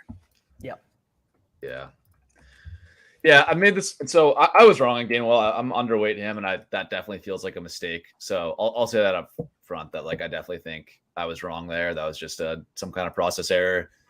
It is true though that, man, you look at the box scores where Miles Sanders has missed time, and they have not gone to Gainwell as a feature back. Again, it's a small sample. But literally the most recent game we just saw, the Super Bowl, Miles Sanders got banged up and was rotating in and out. And I think Gainwell got 4 touches maybe. Yeah, he did play 51% of snaps in that game. But that's so I was looking through 2022 and 2021, the 2 years. He got 4 targets in that game. But yeah, he's just really maxed out at a 30 to 40% snap guy, kind of no matter the circumstance. Now the Super Bowl, you can say that is a pretty meaningful exception, but even then he got up to 51% snaps, Boston Scott's mixing in for 20%. You look at 2021 weeks 8 through 10. Again, this was Gainwell's rookie year, so a little bit different. Sanders missed a couple games, and in those games, Gainwell played 31%, 19%, 31%, which is basically the same as he was playing before Sanders' injury. They just used Sanders' injury as an excuse to play more Boston Scott, play a little bit of Jordan Howard. So that's what I'm worried about is maybe Gainwell's role is locked in, but it's just locked in at that role that he's had the past 2 years, which is 30. Which isn't very valuable. Yeah. Well, I think there's a quite a good chance you're right, but I think that his chance in prior years of being a lead back was 0. And now I think with Swift sort of being the same thing of being a guy, I believe he has not played over 50% of snaps since week 3 of his rookie year. And then you have Penny, who it's the same deal. They're not going to use Penny on passing downs. No chance they use Penny on Penny. Cover your ears. He's Jordan Howard to the Eagles right now. He really is. Doesn't mean he can't. I don't need to cover my ears. If he's Jordan Howard and they actually use him, I'm in. Right. Well, okay. Good. Yeah. Okay. Good. Yeah. Point. What year, Jordan Howard? Yeah. Right. Yeah. Okay. Good point. But it's Gainwell. I mean, prior years, 0% chance of being early down, goal line, any of that stuff. And now it's I don't know, 10, 15% maybe. Yeah, there's of some that. chance. And that's a really good pick where he was going and where he is going. It certainly Right. was. Yeah. I certainly feel a bit naked not getting exposure at the once. Like it was too easy. And I think I was just like, he's like, the James White of the Eagles offense. And like, why do I want that? But I should have just been like, what if he could, have more in that? If that role is locked in, it's kind of worth the pick at that point. So, well, anyways, the other thing I'll say about Gainwell that I think, he was actually like, he's shown a little bit in the playoffs, especially like he was popping in the rushing numbers. We only have small samples on him, but like he ran well in the playoffs last year, and so that's like he isn't just a James White type play. I think like he's undersized and he kind of came in more as a receiving back, but that's where I think like having been in the system for a long time, him getting kind of more work last year, Penny being the guy who's a little bit more like Swift seems locked into something. Penny is the dude we're like more worried about. And I actually feel better about Gainwell's ability to run between the tackles than Swift's. So that's kind of where, I mean, they used Swift last year in that, believe it was the Saints game or the Cowboys game. I can't remember now, but they used him on 4 straight carries within like the 12-yard line. And it's like, why is Kenneth Gainwell getting the run here instead of Miles Sanders? Like, they're not afraid. I'm not saying like he's like their goal line back, obviously, but they're not afraid of using Kenneth Gainwell as a rusher in a way that you might assume if you just like kind of think about who, the archetype of back that he is. He's probably a pass catcher. Yeah. And yeah, that's the thing with this backfield is like, I kind of think the most likely outcome now is it's just like a full blown, I'm not sure which 3 it's going to be, but I think it could just be a full blown three-man committee. That's what they did down the stretch last year with Boston Scott. But but then just take the cheapest guy. I mean, that's classic, like, because then you're picking up like random spike week, random touchdown goes your way in best ball. These guys are going to be brutal. And I know because I just took DeAndre Swift in a main event famously and then got sniped on Kenneth Gainwell so we could take fucking Jeff Wilson. I hate it so much, but they're going to be nightmares and managed. They're going to be extreme nightmares and managed. Yeah, they are. But like, they are. But for best ball, I think Gainwell. Honestly, Gainwell up to like pick like 135, 140 feels fine to me. Yeah, that seems like his price range, like ahead of Algier, behind Bigsby and Warren, I think. Okay, let's talk Bigsby. Speaking of Bigsby, this was like the one preseason snap heard around the world. He only played 1 snap with the starters, with Trevor Lawrence and Etienne and the rest of the starters in Jacksonville. But that 1 snap, as people are pointing out on Twitter, was a short yardage, I believe a 3rd and 1 where he got stuffed. So I think this reaction is people are taking that to mean that Bigsby is the likely goal line back in Jacksonville, or at least has some chance of that, and that's driving him up. Davis, what are your thoughts on this Bigsby usage in the preseason that we got to see? Yeah, I mean, I don't really care about the preseason snap. Like that, it seems like totally whatever to me. But Bigsby, I was chasing up boards anyways. I was too. He was kind of my guy like last week before I really started to make a point to get Kenneth Gainwell. Like, so there's like some chance that Etienne, turns into Najee Harris and they just use him in between the 20s. Seems like a 100% chance he's the clear handcuff. So I just want to have a lot of guys like that in my portfolio anyways. Like as many guys as I can get who I think are Tony Pollard, Alexander Mattison, formerly for the Browns, Kareem Hunt, just like no doubt about it. Starter gets injured. I'm getting that guy's projecting for 16.5 points or whatever the next week. I want a lot of those guys anyways. I think Bigsby is clearly that. Now there is some chance that Bigsby is going to pull off these, these high value touches, right? So inside the 10, 3rd downs. Cause the thing I've railed against this forever. I think Etienne is awesome. I think he's so good. Yeah. I think he's so dynamic. Like I actually don't like the corresponding movement of Bigsby going up. I'm not drafting Etienne less, but we always want to typecast Etienne as a pass catcher because he did it when he was with Trevor Lawrence in college a little bit, and he because Urban Meyer got sniped on Kadarius Toney and decided he would just turn Etienne into Kadarius Toney, but Urban Meyer's an idiot. We know that. He's proven that many times over now. Yeah. Like I think Bigsby might just play I don't know, 70% of the third downs. Like they might use him as like kind of how they were using JaMychal Hasty and Dearness Johnson last year. So I'm chasing Bigsby up. I don't really care about the preseason stuff. Like, I mean, it's nice. You would rather him have gotten that than Dearness Johnson or JaMychal Hasty or whatever. But yeah, I just think Bigsby is another guy, steam worth chasing. Because something that we're seeing happen right now also, and I meant to bring this up earlier in the show, I thought for some reason it was in my calendar as 11:30 instead of 11 my time. Doesn't matter. I think we are going to see much stronger but actually purposeful driven changes in ADP. Like the first 6 months of us doing this show, it's basically people reacting to a tweet. Like basically all these nerds reading a tweet. Now we have some non-nerds drafting with us. I don't know if you guys have been noticing this, but there's been less badges in the room, names you don't recognize. And so there's more drafts. So the information is changing quicker. The ADP is changing quicker because the volume of drafts is higher. So like just the velocity of information is greater. And the information that people are reacting to is more meaningful. So these are changes in ADP that I think you need to be having a stance on because they're likely going to impact. Yes. It's time to reach a little bit. If there's a guy that you know is going to move up, it's time to go. This guy is mispriced now, right? Like Kenneth Gainwell is someone that, like I said, I was overweight on, but not to the level where I would like to be given. I'm like, okay, the bet looks a bit stronger than 160 now. How much stronger? Well, I'd like to get him at 150 if I could, but if I need to get him in the 140s, I'm down to do that too. I think he's a very strong bet in the 140s as well. And I don't think he's going to settle in the 140s. I think he's going to move up ahead of that eventually as well. So that's a guy, I could be wrong about that, but that's the bet I'm willing to make. So I'm going to go ahead and reach.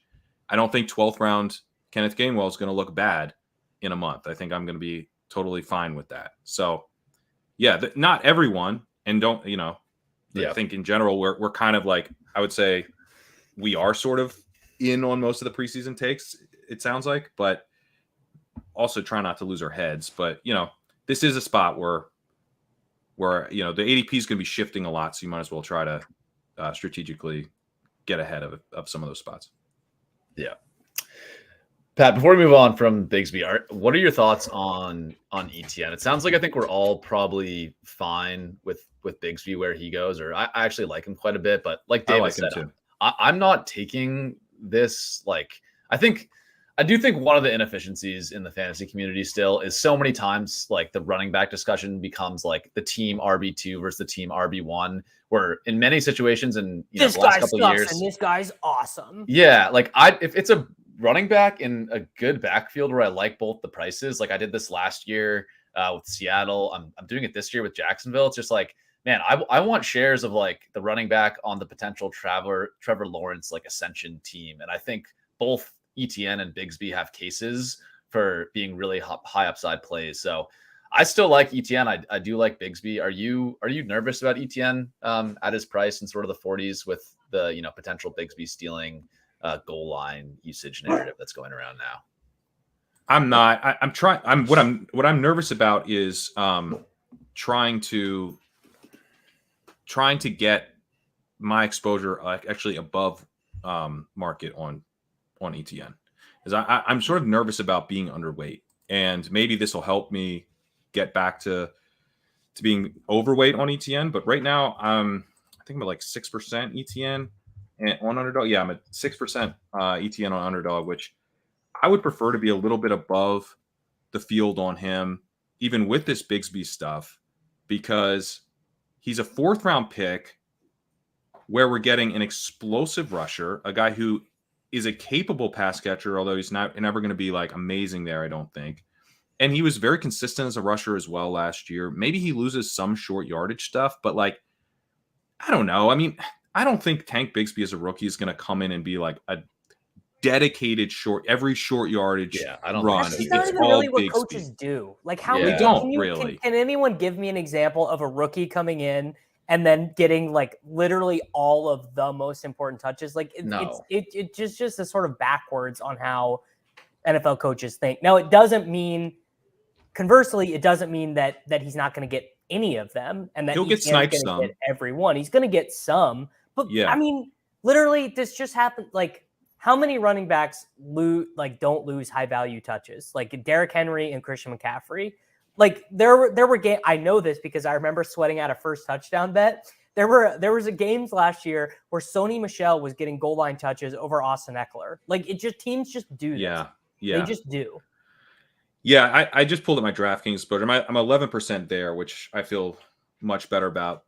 And it's easier to go ahead and take the 4th round running back on DraftKings because you're going to get a much better 8th round wide receiver if you want to go that route, or even 9th round receiver. You might be able to do Bateman in the 9th there.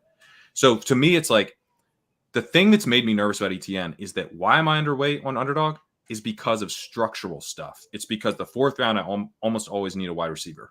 Like I've already made a detour with Breece Hall, a lot in the 3rd round. So now I'm like, do I want to go Hall ETN or do I want to go Hall wide receiver? I may already have another running back with Hall. So then it's like, do I want to do a hyper fragile? It's easier for me just to take a wide receiver. So I take a wide receiver most of the time. But ETN, he pops a lot in my rushing. Like the stuff I'm looking for how talented these guys are, ETN looks very talented as a rusher. So, and Gretsch was pushing back the other day on ETN. And I didn't really have a good counter, which is another thing. I'm like, this just feels like a spot. There's these certain spots I've found myself in over the years where I just kind of knew I was wrong, but then I never corrected it. And this feels like one of those spots to me where ETN's not someone I've been bullish on as far as taking him relative to his ADP. But I can't really explain why other than I kind of need a receiver here. But that's not a good enough reason to be underweight a guy who's very talented. It is kind of frustrating, looking at my exposures where I'm like, I don't have enough of this guy. And it's just because I positionally need something else in that pocket a lot. I'm ending up with I noticed this, I really like Kyle Pitts, but I'm making this huge leverage bet on Kyle Pitts compared to the field just because I hate everyone who goes around him. And I need a tight end there a lot of the times. I just know it's going to be week 4 and Kyle Pitts is going to have Parker Hesse is going to score his 3rd touchdown of the year. Kyle Pitts is going to be on the sideline, arguing with his coach. And I'm just going what? Yeah. This is exactly really the type you check the ETR projections and Cole Turner is projected for more points than Kyle Pitts. And you're like, what's going on, guys? These spots, that gut feeling is pops up sometimes. And it's so, because it tends to pop up in a spot like that where it's but what do I do different? What am I supposed to do?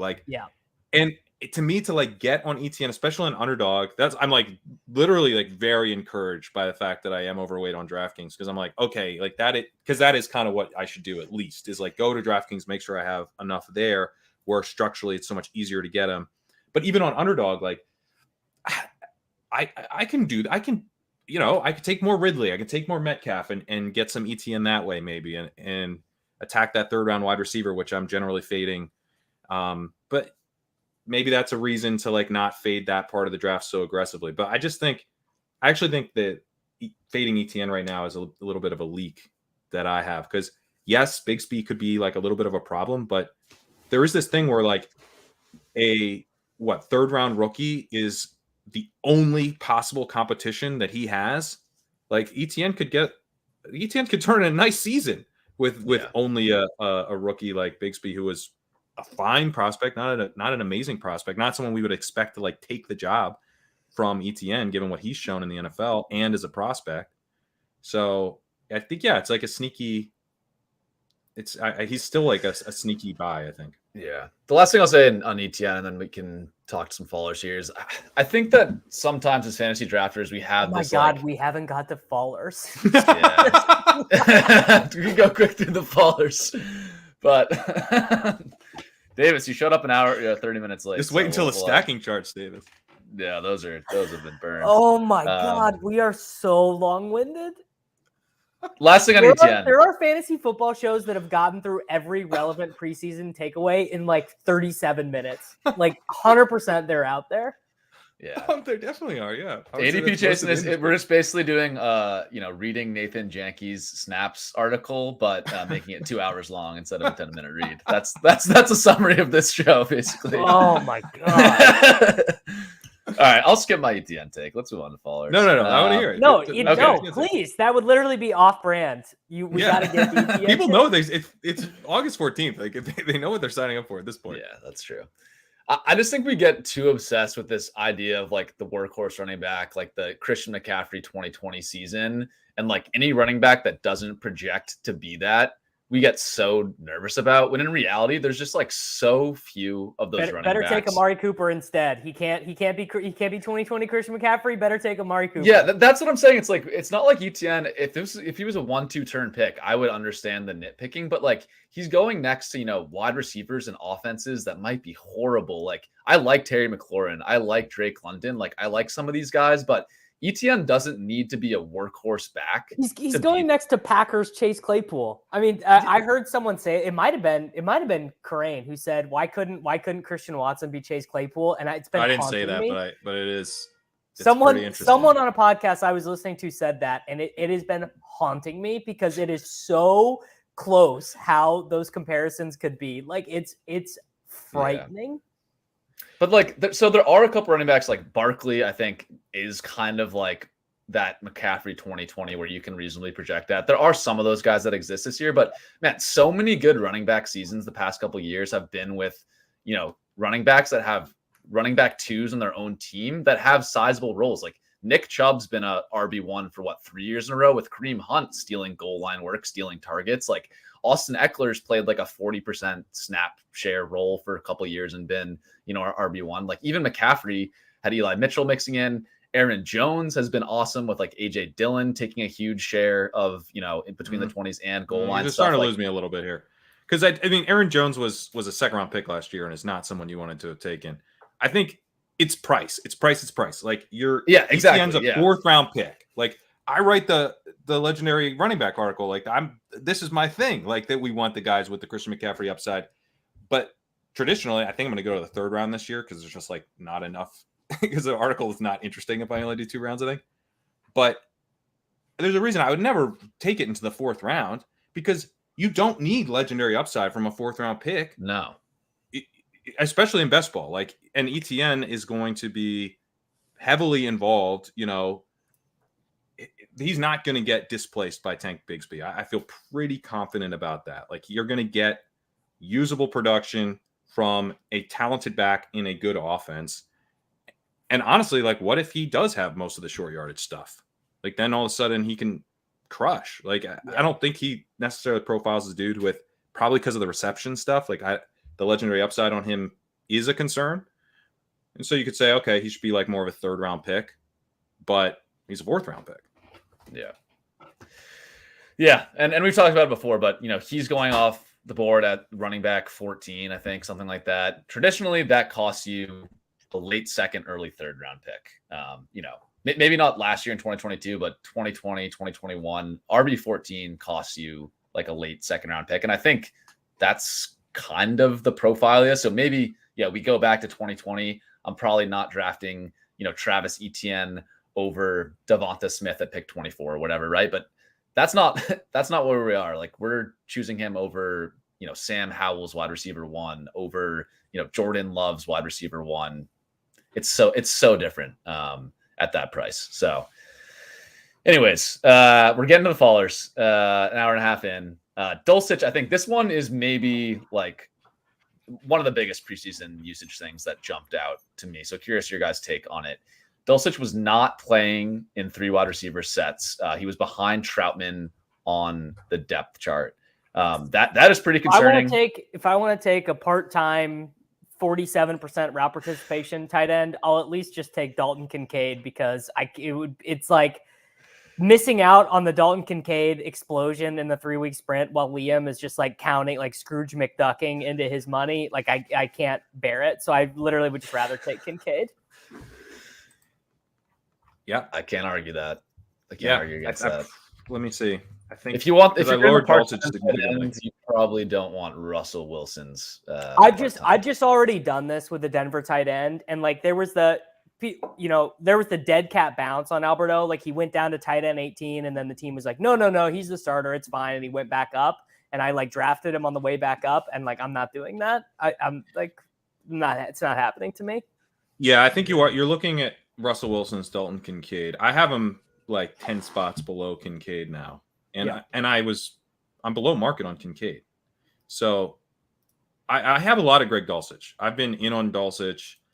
The thing that happened with me is that I wrote these tight end articles. I wrote one on Mark Andrews last week, and one just came out this morning. And someone made fun of us before the show saying I would reference an article that I wrote. So congrats on nailing that. But yeah, I was researching this article and was starting to get nervous about Greg Dulcich because he had 80% route participation last year. And there was a lot of reasons to kind of worry that maybe he wasn't going to see that much playing time. And now after the preseason, I think we should assume he's not going to see an 80% route rate. I mean, that's a very good route rate for a tight end. He could be significantly below that. The path that I do see for him is that maybe he could be like Jared Cook, who was a part-time player. Cook was at 66% route participation in a strong year with the Saints. I think 2020 was the good year he had with the Saints. No, 2021. Yeah, 66% route participation. He was at only 19% on play action, which is again an indicator that he was not like a traditional run blocking tight end. He's really like truly just a big receiver, this joker type role. Peyton's called it. So maybe Dulcich is like their Jared Cook. And if he breaks out, I think he could pay off ADP that way.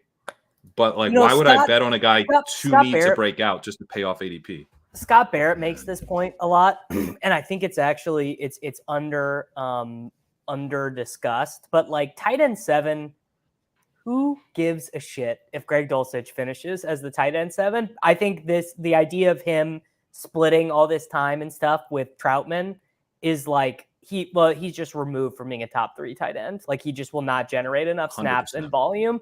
So what is the point? I mean, and obviously in best ball, it's a little bit different because there's value in just like accumulating points. Actually, Pat, you just did. I actually this morning just listened to your tight end premium podcast episode, and it got me. I mean, it actually did get me even more bullish on Kyle Pitts, which is an issue. But it made me. It made me be like, there literally is just no point in drafting Evan Ingram, David Njoku, Greg Dulcich. And you had a different. No, I still like Freiermuth because I think that he's going to play more than early indications are. I think he's one of those bullets flying guys.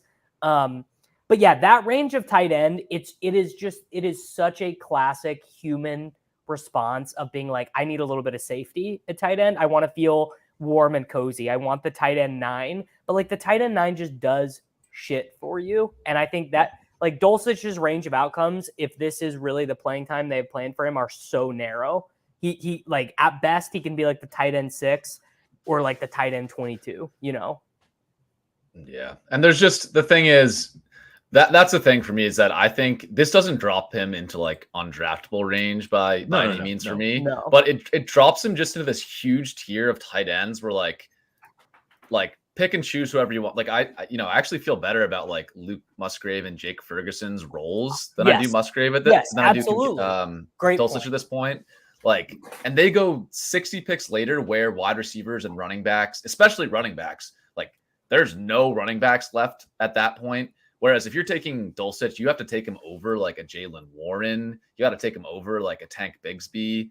Man, like that opportunity cost in the 2x2, you're just getting killed on that, I think, if you're taking Dulcich at pick 130. So for me, it's just like, unless he drops significantly, even Sam Laporta, right? Laporta played all the snaps. Yeah, Laporta. I still have why would I take Laporta? Yeah. And ahead of a Okonkwo, but I'm open to changing that. Like those guys aren't, because I think he's now kind of in that range, and Laporta could have a higher route rate for sure.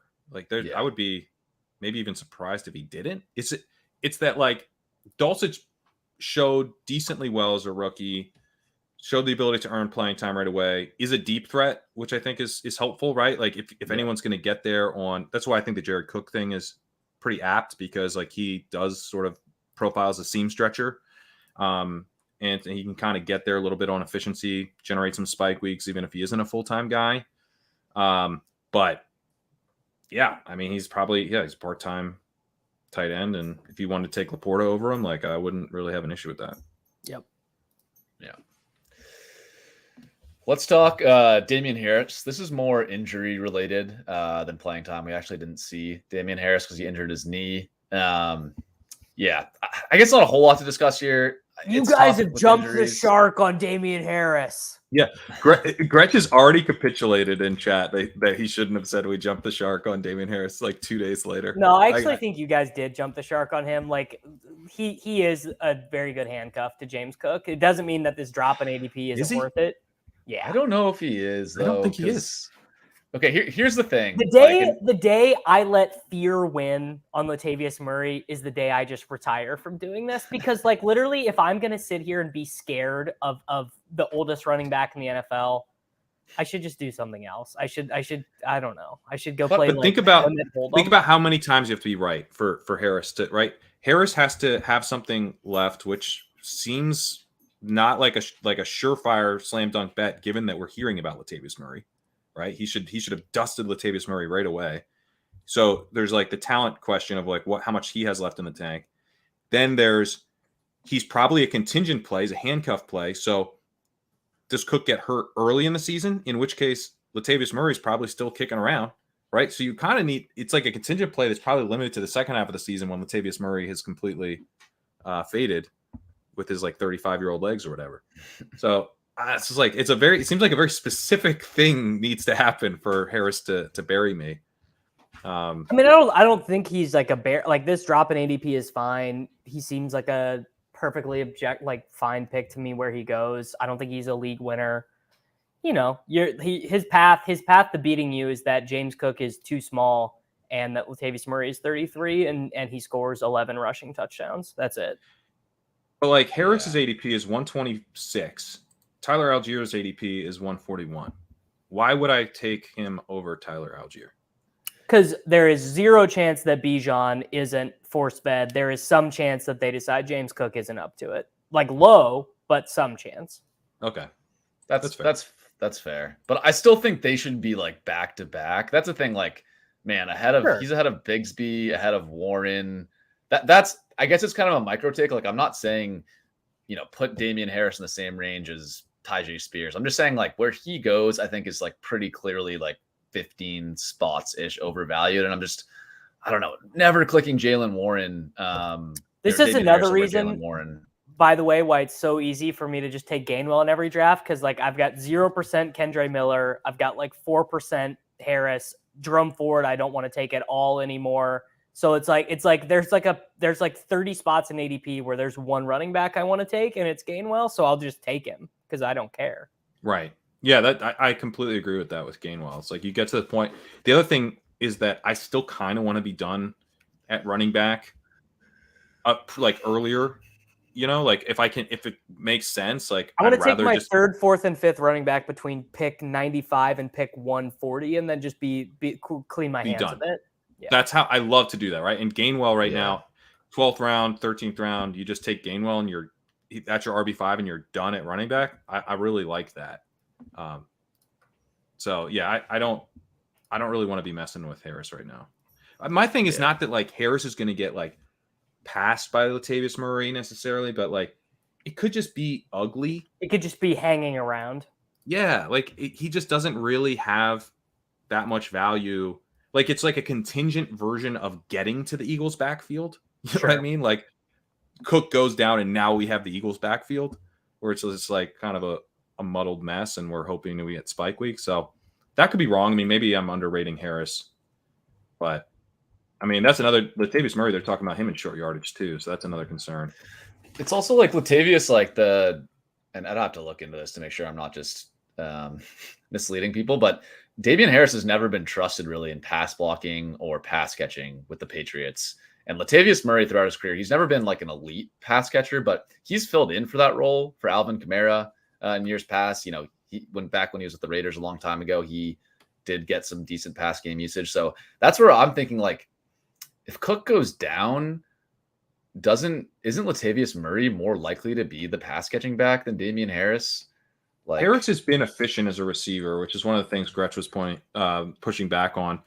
That he actually has a held up totally fine. Like when given the opportunity, he's been totally fine in yards per out run and stuff. Like it might have just been the Patriots not, they kind of segment out those roles. We know that. Yeah, that's true. He's never been below 1.0 yards per hour in his entire career.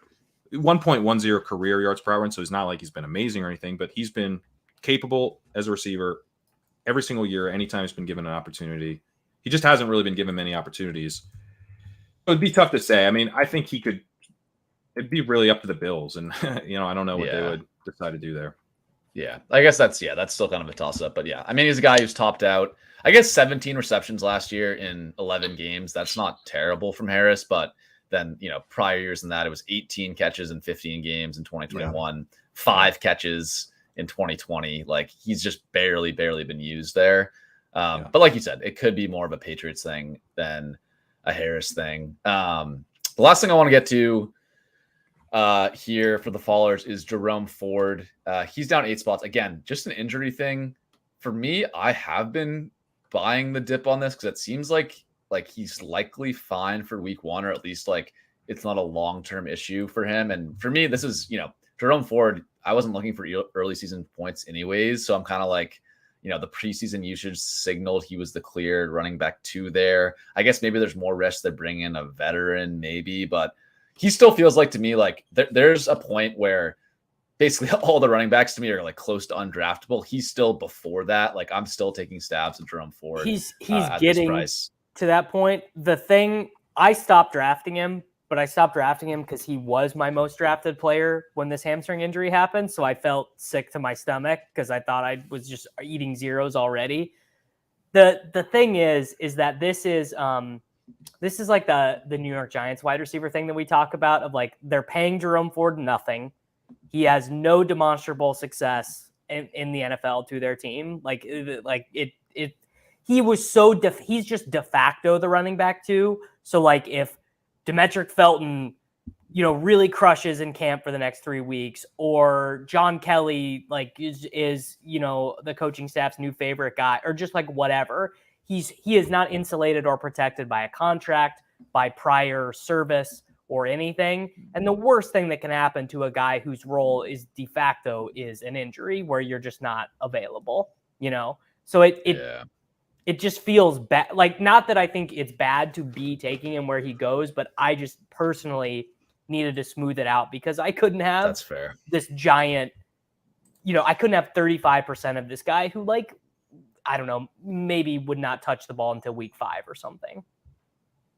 Yeah, Pat, what are your thoughts on Ford? Davis told me a little bit that it is true that it was somewhat of a tenuous grip on the running back 2 role. So I do see the argument of being a little bit more worried than I am. What are your thoughts? Well, it wasn't tenuous from what they had indicated, right? Like back in the combine in Matthew Berry's article, he had, they're really high on Jerome Ford, like expect him to be locked in as the RB2. And that held true, like up until the hamstring injury. I mean, no draft guys coming in, no free agents. They haven't been tied to any of the free agent running backs. So they seem to be like pretty into him. But I also think, teams sometimes like these injuries, like it changes things. It really does. Like guys can be having some great camp, be earning all this praise, and then they miss 2 weeks and it's like, sorry, bud. Yeah. It does. It's weird. Like how much it's almost like, if you wanted to play, I don't know why you got injured. There's almost like something like that, which is obviously stupid, but that is like a football coach mentality for sure. Yeah. So I'm a little bit nervous about him too. I just don't know, like, do I want to take him over like any of these other running backs? Do I want to take any of these other running backs over him that I have ranked behind him? Not really. Like Devin Singletary. Yeah, like what? I really like Jeff Wilson. Wilson. Chuba Hubbard is the guy I take now instead. I'm just like all in on Chuba Hubbard. It's like sort of unintentionally. The reporting on that one is interesting because it's been mixed. Like I saw, I believe it was Cody Carpentier say that like when he watched practice, it was just Chuba and Sanders with the ones. But then other reporting has been like, Blackshear's looking really good and Chuba hasn't really separated. And even like Visca's getting some running back work. Yeah, but now, we did sort of partially get the answer to that because Bryce Young played 11 snaps and Chuba played 11 snaps with him. Like, Oh, did he? I missed that nugget. that sort of tells me that.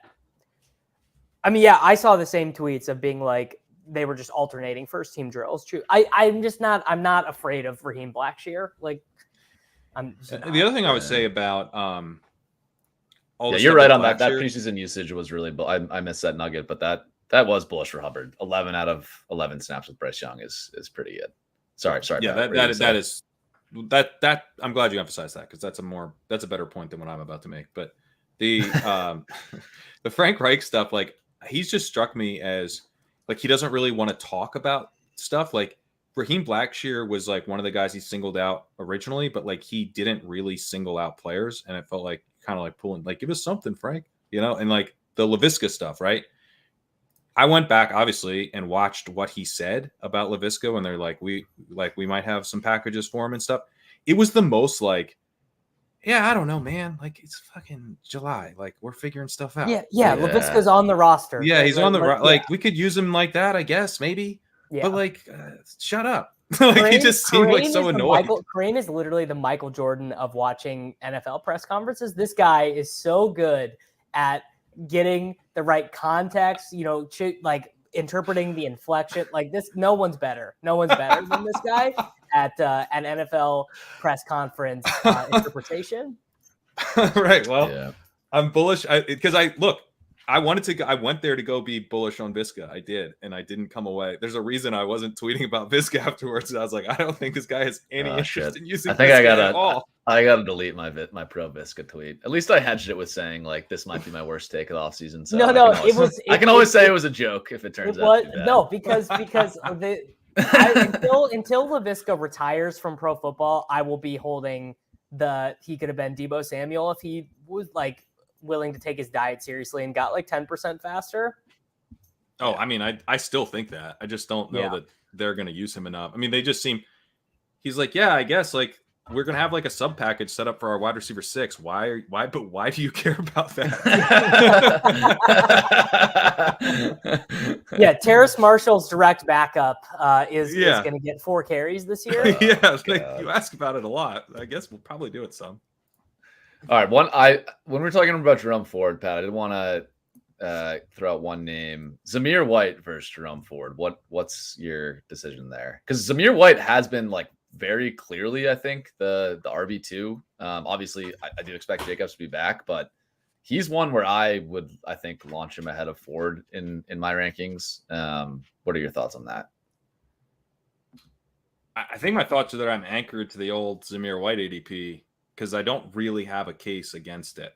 Like, not only does Zamir White also look like the number 2, just like Ford did, I don't really have any reason to think Ford's better than White. In fact, he's the size speed combo guy. Ford's fast, but I mean, White's a big dude. And then you also have the uncertainty with Josh Jacobs. Like, there's a non-0% chance that Jacobs doesn't play for the Raiders this year. Yeah. Probably pretty close to 0, but it's non-0. So, I mean, that's some serious upside that you're getting baked in as a little icing on the cake there. So, I don't know. I don't want to do it, but I think I am going to put him ahead of Jerome Ford in my ranks. Yeah, he's one I've been reaching on, Zamir White, because it gets to a point where I'm like, man, and again, not to do Devin Singletary to slander him again, but I'm like, Devin Singletary or Zamir White. It's like, why is Singletary going 30 picks higher? Like, it actually makes no sense. Singletary should be falling a lot. Like, he's not even the third down back for the Texans. Yeah. I was taking him. Like, I don't want to. I think taking him was fine when we thought he was. 12% Singletary on underdog. Okay, like. I'm not making fun of you if you took him.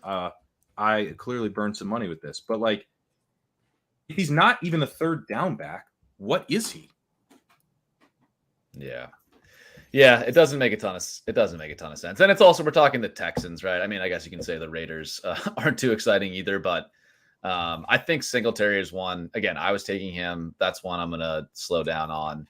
That's the thing, right? And, maybe we can wrap up here with sort of a macro take. But, man, the people who are saying, like, don't react to the preseason, like, don't let your previous exposures. Dude, everyone overreacted about Josh Jacobs playing in the Hall of Fame game. Yeah, it's like all right, great. You've got one like there are a lot. You can admit you make like, mistakes too. Yeah. Like, oh, you were going to draft tight end 11, Albert Akuibunum, like when the coaching staff was literally saying, like, we hate this guy. Like, this is our least favorite person on the planet. Like, there are so many instances of really good when they're calling him Albert O, it's a red flag.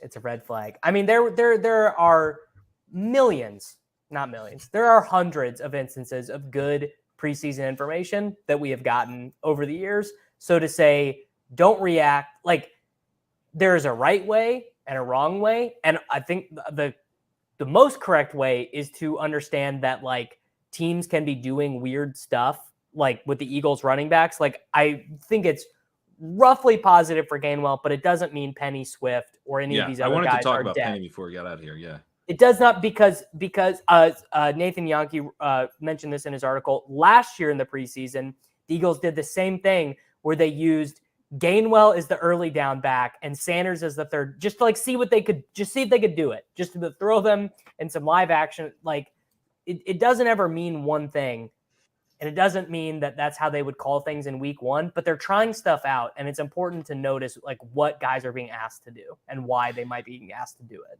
Yeah, and I dropped Penny in my ranks, but you know, I think that's defensible, but I still have him pretty high. I have like five spots behind ADP now. So I didn't freak out or anything, I don't think. But I'm going to be dropping Singletary more. And it's like, okay, what did we think about these players coming in? Like, Singletary to me is like, well, I don't think Singletary is very good. But, you know, maybe he has a chance to work into a committee with Pierce. Like, we don't know that much about Pierce. And he's at least clearly the contingent play. And then we get information that, like, yeah, maybe he's the contingent play still, but probably only on early downs. And also there's like a 0% chance that he would be working into any kind of committee because he's probably not even playing on third downs. And if my initial takeaway was like, this guy's not good, but at least I got a role, and then the role comes in question, like, we should be reacting pretty strongly to that, I think. Whereas with Penny, I think Penny is an awesome rusher. And so now it's just like, I'm trying to dial in the best price to get on that awesome rusher relative to his opportunity. And if I end up overweight on him, you know, even though he ends up being a backup, like, so be it, because I'm betting on talent. And you know, so with Penny, like, my take on that is that I want to move Gainwell up and be more aggressive about getting Gainwell, but I only want to move Penny down a little because I still want to be getting some Penny, just because, I mean, dude, if they lean on him behind this offensive line, like, he could be a smash. He could go nuts. Yeah. I agree with all that. And, like, again, I think it's okay to admit you made mistakes early in the offseason. I think some people will be like, oh, you're, you know, wishy-washy. You were high on him then, and you're saying not to draft him now. Like, I've already messed up so many things, you know. Yeah. Like, I mean, imagine if you were drafting Trey Lance this whole time and then you watched him the other night and you were like, you know what, he actually is not going to win this job. No, I sort of feel like I might have messed up this Purdy thing, and like Sam Darnold might just be the starter. Oh boy, for the 49ers. Yeah.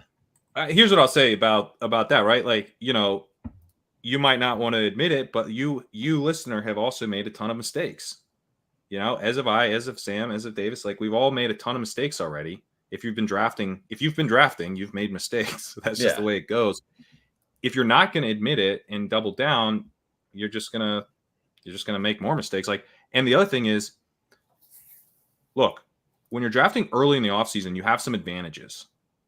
You're going to get better prices on players than will be available later. You're also going to have to eat some losses. Yeah. But now we're starting to move into a period where we get new advantages. We get information over those people who drafted before. Take advantage of it, right? Make them pay for not having that information, and use the information to your advantage to build teams that they didn't have access to or wouldn't have known to build early in the offseason. You don't, like, leverage yourself against yourself, right? Like, those old teams, my old teams suck. I'm going to build better versions of those teams now. Like, I don't think you even need to like this version of yourself can be like at odds with your June version of yourself. You know what I'm saying? In fact, it like how often do you get to hedge yourself out of a loss like before it even happens? Like you can do it. Exactly. Right. You got time. Like Damien Harris is one example for me. I was Damien Harris was like I think my most drafted player in pre-draft, and then he landed up with the Bills, and I was even more excited. I was taking him a ton in May and June. And then we get reports that, he's not the locked in RB2. Regardless of what you think of that, I'm not so biased on Harris that I'm not updating my priors. Then he gets injured. Like the reports are saying it's a competition. Like I could just bury my head in the sand and double down on Harris. And maybe that is going to be the right thing to do. We don't know. Or you could jump the shark. Yeah, exactly. You could jump the shark. But the point being is I don't get the ignore camp news narrative that people say. It's like you do have to know how to, what activity are you doing? It's like it's fun. You're gonna draft 400 best, and I don't know, maybe there are I know there are some poker guys who take best ball really seriously who draft 500 teams, and maybe they're just all this is for me is a chance to try and win $3 million, and I use underdogs rankings and that captures all of it for me. Or whatever. But if you're 2 hours into ADP chasing, my guess is that's probably not you. You're probably not just micro grinding these 0.3% edges. So let's have some fun. Yeah, you made it halfway through ADP chasing, you're clearly committed. All right, so now going to the Giants wide receiver 6 battle. Crowder. You see Crowder's playing time in the fourth quarter. You guys see that Isaiah Hodgins was playing while Campbell and Slayton got the day off? That made me a little nervous. Cut risk. I did have the cut risk take 3 months ago. Yeah. So inarguably, Darius Slayton should be going ahead of Isaiah Hodgins, and I don't care. I know it's wild. It's kind of wild. Yeah. Darius Slayton is the most wild thing because I think every single sharp or everybody on Twitter has made a thread or a tweet about Darius Slayton, and the market's just absolutely don't care, whatever, don't care, and I'm not gonna reach for him by 40 picks or something. So it's whatever. I'll just take him. But I have a lot of Slayton, thankfully, because I also have a lot of Hodgins. Yeah. Okay. Let's wrap up here. We haven't done our best value takes in quite a while. Oh, yeah. So let's go back to that. Man, we are going to do a summary of this. Some real stinkers in there. There's got to be some guys who I said were going to rise who were just completely undrafted at this point. Undertaker gift for my Kyren Williams take from 2 months ago. Kyren Williams getting rested with the starters. And how about, we're 2 hours into the show. I can mention this. Guess who else got rested with the starters? Tutu Atwell got rested. Yeah, Tutu Atwell. Tutu Atwell got Puka Nacua looked good, but guess what? Sean Payton hates to play starters in the preseason, and Nacua and Gretsch's boy, Demarcus Robinson, also played. So, our boy. All right.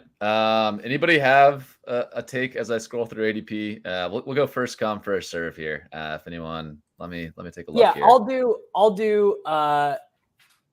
I'm just gonna go Michael Wilson. I think he might. Look at that, making fun of me originally for talking him. Well, we're talking about. I'm literally capitulating on something I already got wrong this season, which was ever drafting Greg Dortch. I let my love of the short kings go a little bit too far. Michael Wilson. And he might even be capped out on how high he can go. How high can the third wide receiver on the Arizona Cardinals actually get? But I do think he is more you're on the clock at 16-10, and you need one more wide receiver, and structurally you don't care which third tight end you get, then just take him. So that's where I'm at with Michael Wilson. I'm gonna go Khalil Herbert. It's gonna be obnoxious how high this guy goes. You're not gonna like it. We're gonna get mad about it. Dude. Starting running back on the Bears. That's what you're gonna start hearing, right? Starting running back on the Bears. Where does that archetype of guy typically go? High. So I'm gonna be drafting him. I'm gonna be chasing him up a little bit. If I'm getting him around, pick 105 or something, cool. Because I don't think he settles there. I think he settles maybe quite a bit above there. Yeah. I'm gonna go guy we haven't talked about, but I think we got some decent news on this preseason is Ty Chandler going at pick 205 now.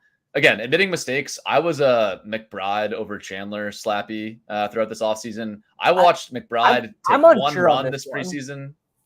So we'll talk about it. But man, watching McBride in the preseason, he looks rough compared to Chandler. And I didn't watch many preseason, so maybe I'm biased by the one game I watched, but Chandler looked really good out there. He dominated.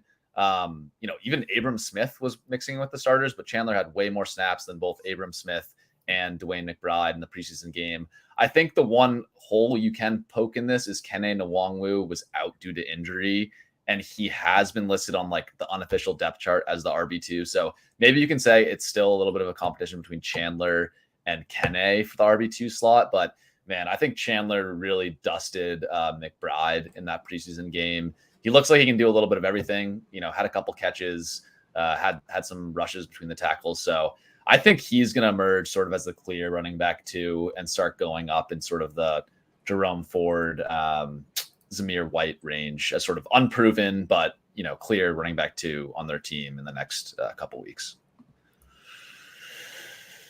All right, Davis, you had something to say on Chandler? Well, it's just that he did look good, but this is a case of like every camp report on Ty Chandler is like, that the infomercial gif of the guy carrying the bucket and the hose and like falling over himself, like that is the visual representation of every Ty Chandler camp update. It's like he fumbled, he missed a pass block, he can't run, he doesn't have hands. Like it's like and so like the beat writers, obviously there's some degree of like, these are not seasoned football guys. They're just sort of, and they don't see every part of practice. There's some that's behind closed doors, but yeah, I want to, and I also Ty Chandler, another guy where my bags are packed already, so I don't feel the need to draft more. But like, I am wondering if Kene Nwangwu wasn't hurt, like what would that distribution have been like? Look, beat writers, they do an incredibly valuable service for this industry, but I would like to go toe to toe with the beat writer industry in projections. I don't do projections, but I'm pretty sure I could out project. Projections are always fun. 20 to 25 touches per game, right? It's always 25 touches. They have beat writers do have no sense of how many plays are actually ran in an NFL game. Right. Yeah. Like, I think both these guys could be getting 25 touches a game. Yeah. Like, how does that work? Yeah, that's fair. All right. That was a good 2-hour show, guys. Pat, let's see what's going on Legendary Upside. I saw a lot of tight end content is being churned out the past couple days. Yeah. Last few days, tight ends have been talk of the town over at Legendary Upside. I got 2 articles that came out. One last week on Mark Andrews, and then looking at previous, I call them impact tight end seasons, but kind of the tight end seasons that made any kind of difference at all. And looking at those seasons to determine like what we're looking for at tight end. So Mark Andrews checks all the boxes on that profile, wrote about him. Travis Kelce does as well, but that's why he goes 106. And then this morning I put out another article on the site looking at the other early drafted tight ends and kind of how they fit within this kind of player archetype thing I'm going to be doing. And then the next article that I'm going to be working on is going to be the legendary running back article. So I would recommend that. I'm planning to do that one completely free. So if you haven't signed up for the newsletter, sign up for the newsletter for free, and you'll get that article delivered right to your inbox whenever I'm done with it. You can also sign up for $99 a year and get a $50 underdog credit as part of that, or it's $10 a month if you just want to sign up and then cancel in September, which is an acceptable thing to do. Awesome stuff. Davis, what about you? I saw you got some. Was it someone from Sumer Sports you had on the TCast? Yeah, Tej, dude. What a man. These real analytics guys. But the cool thing about him was that he is a nerd like us. He plays best ball, but like he's doing it like with like all this crazy data and stuff that I can't even imagine. So he was good. I think JM to Win is going to come on Sports Grid Fantasy Football Podcast this week. So it's helpful for me to talk to people who are not a part of the cabal, to be like, what are people who do this way differently than me drafting? Like, I think that's cool. And then that's cool. Yeah. And we're going to keep vibing. We are close. Have you guys gotten to this point yet where you're like, I'm so close to the season and I have so many more drafts left that I need to do? Like, so many more drafts. Like, it's a double-edged sword. I want to do the drafts because I'm like, there's so many more takes I want to get off, Yeah. And then there's also like, I want to also just be done drafting. I'm like, I'm pretty good. But yeah, there's a lot more drafts to come. I feel like I need to correct a lot of things the next couple weeks for sure. So I'll be drafting a ton. We'll be back next week. I believe Leone is going to be joining us. Wow. Get the ETR. Oh my God, the Puppy 3 just dropped. Oh, no, I know what I'm doing this afternoon. Jeez. But yeah, I can't do it. I can't do it. It's over. $5 buy-ins. Give me another $50 to $100 buy-in, underdog. That's the last thing I'll say before we close out. Give me like a small field $100 buy-in. What was the 50 called? That was a fun one. We got Gretsch coming on here for a second. I don't know what that was about, but anyways, we gotta go. See you guys next week. We'll be back with Leone. We can't go past 2 hours. Peace, guys.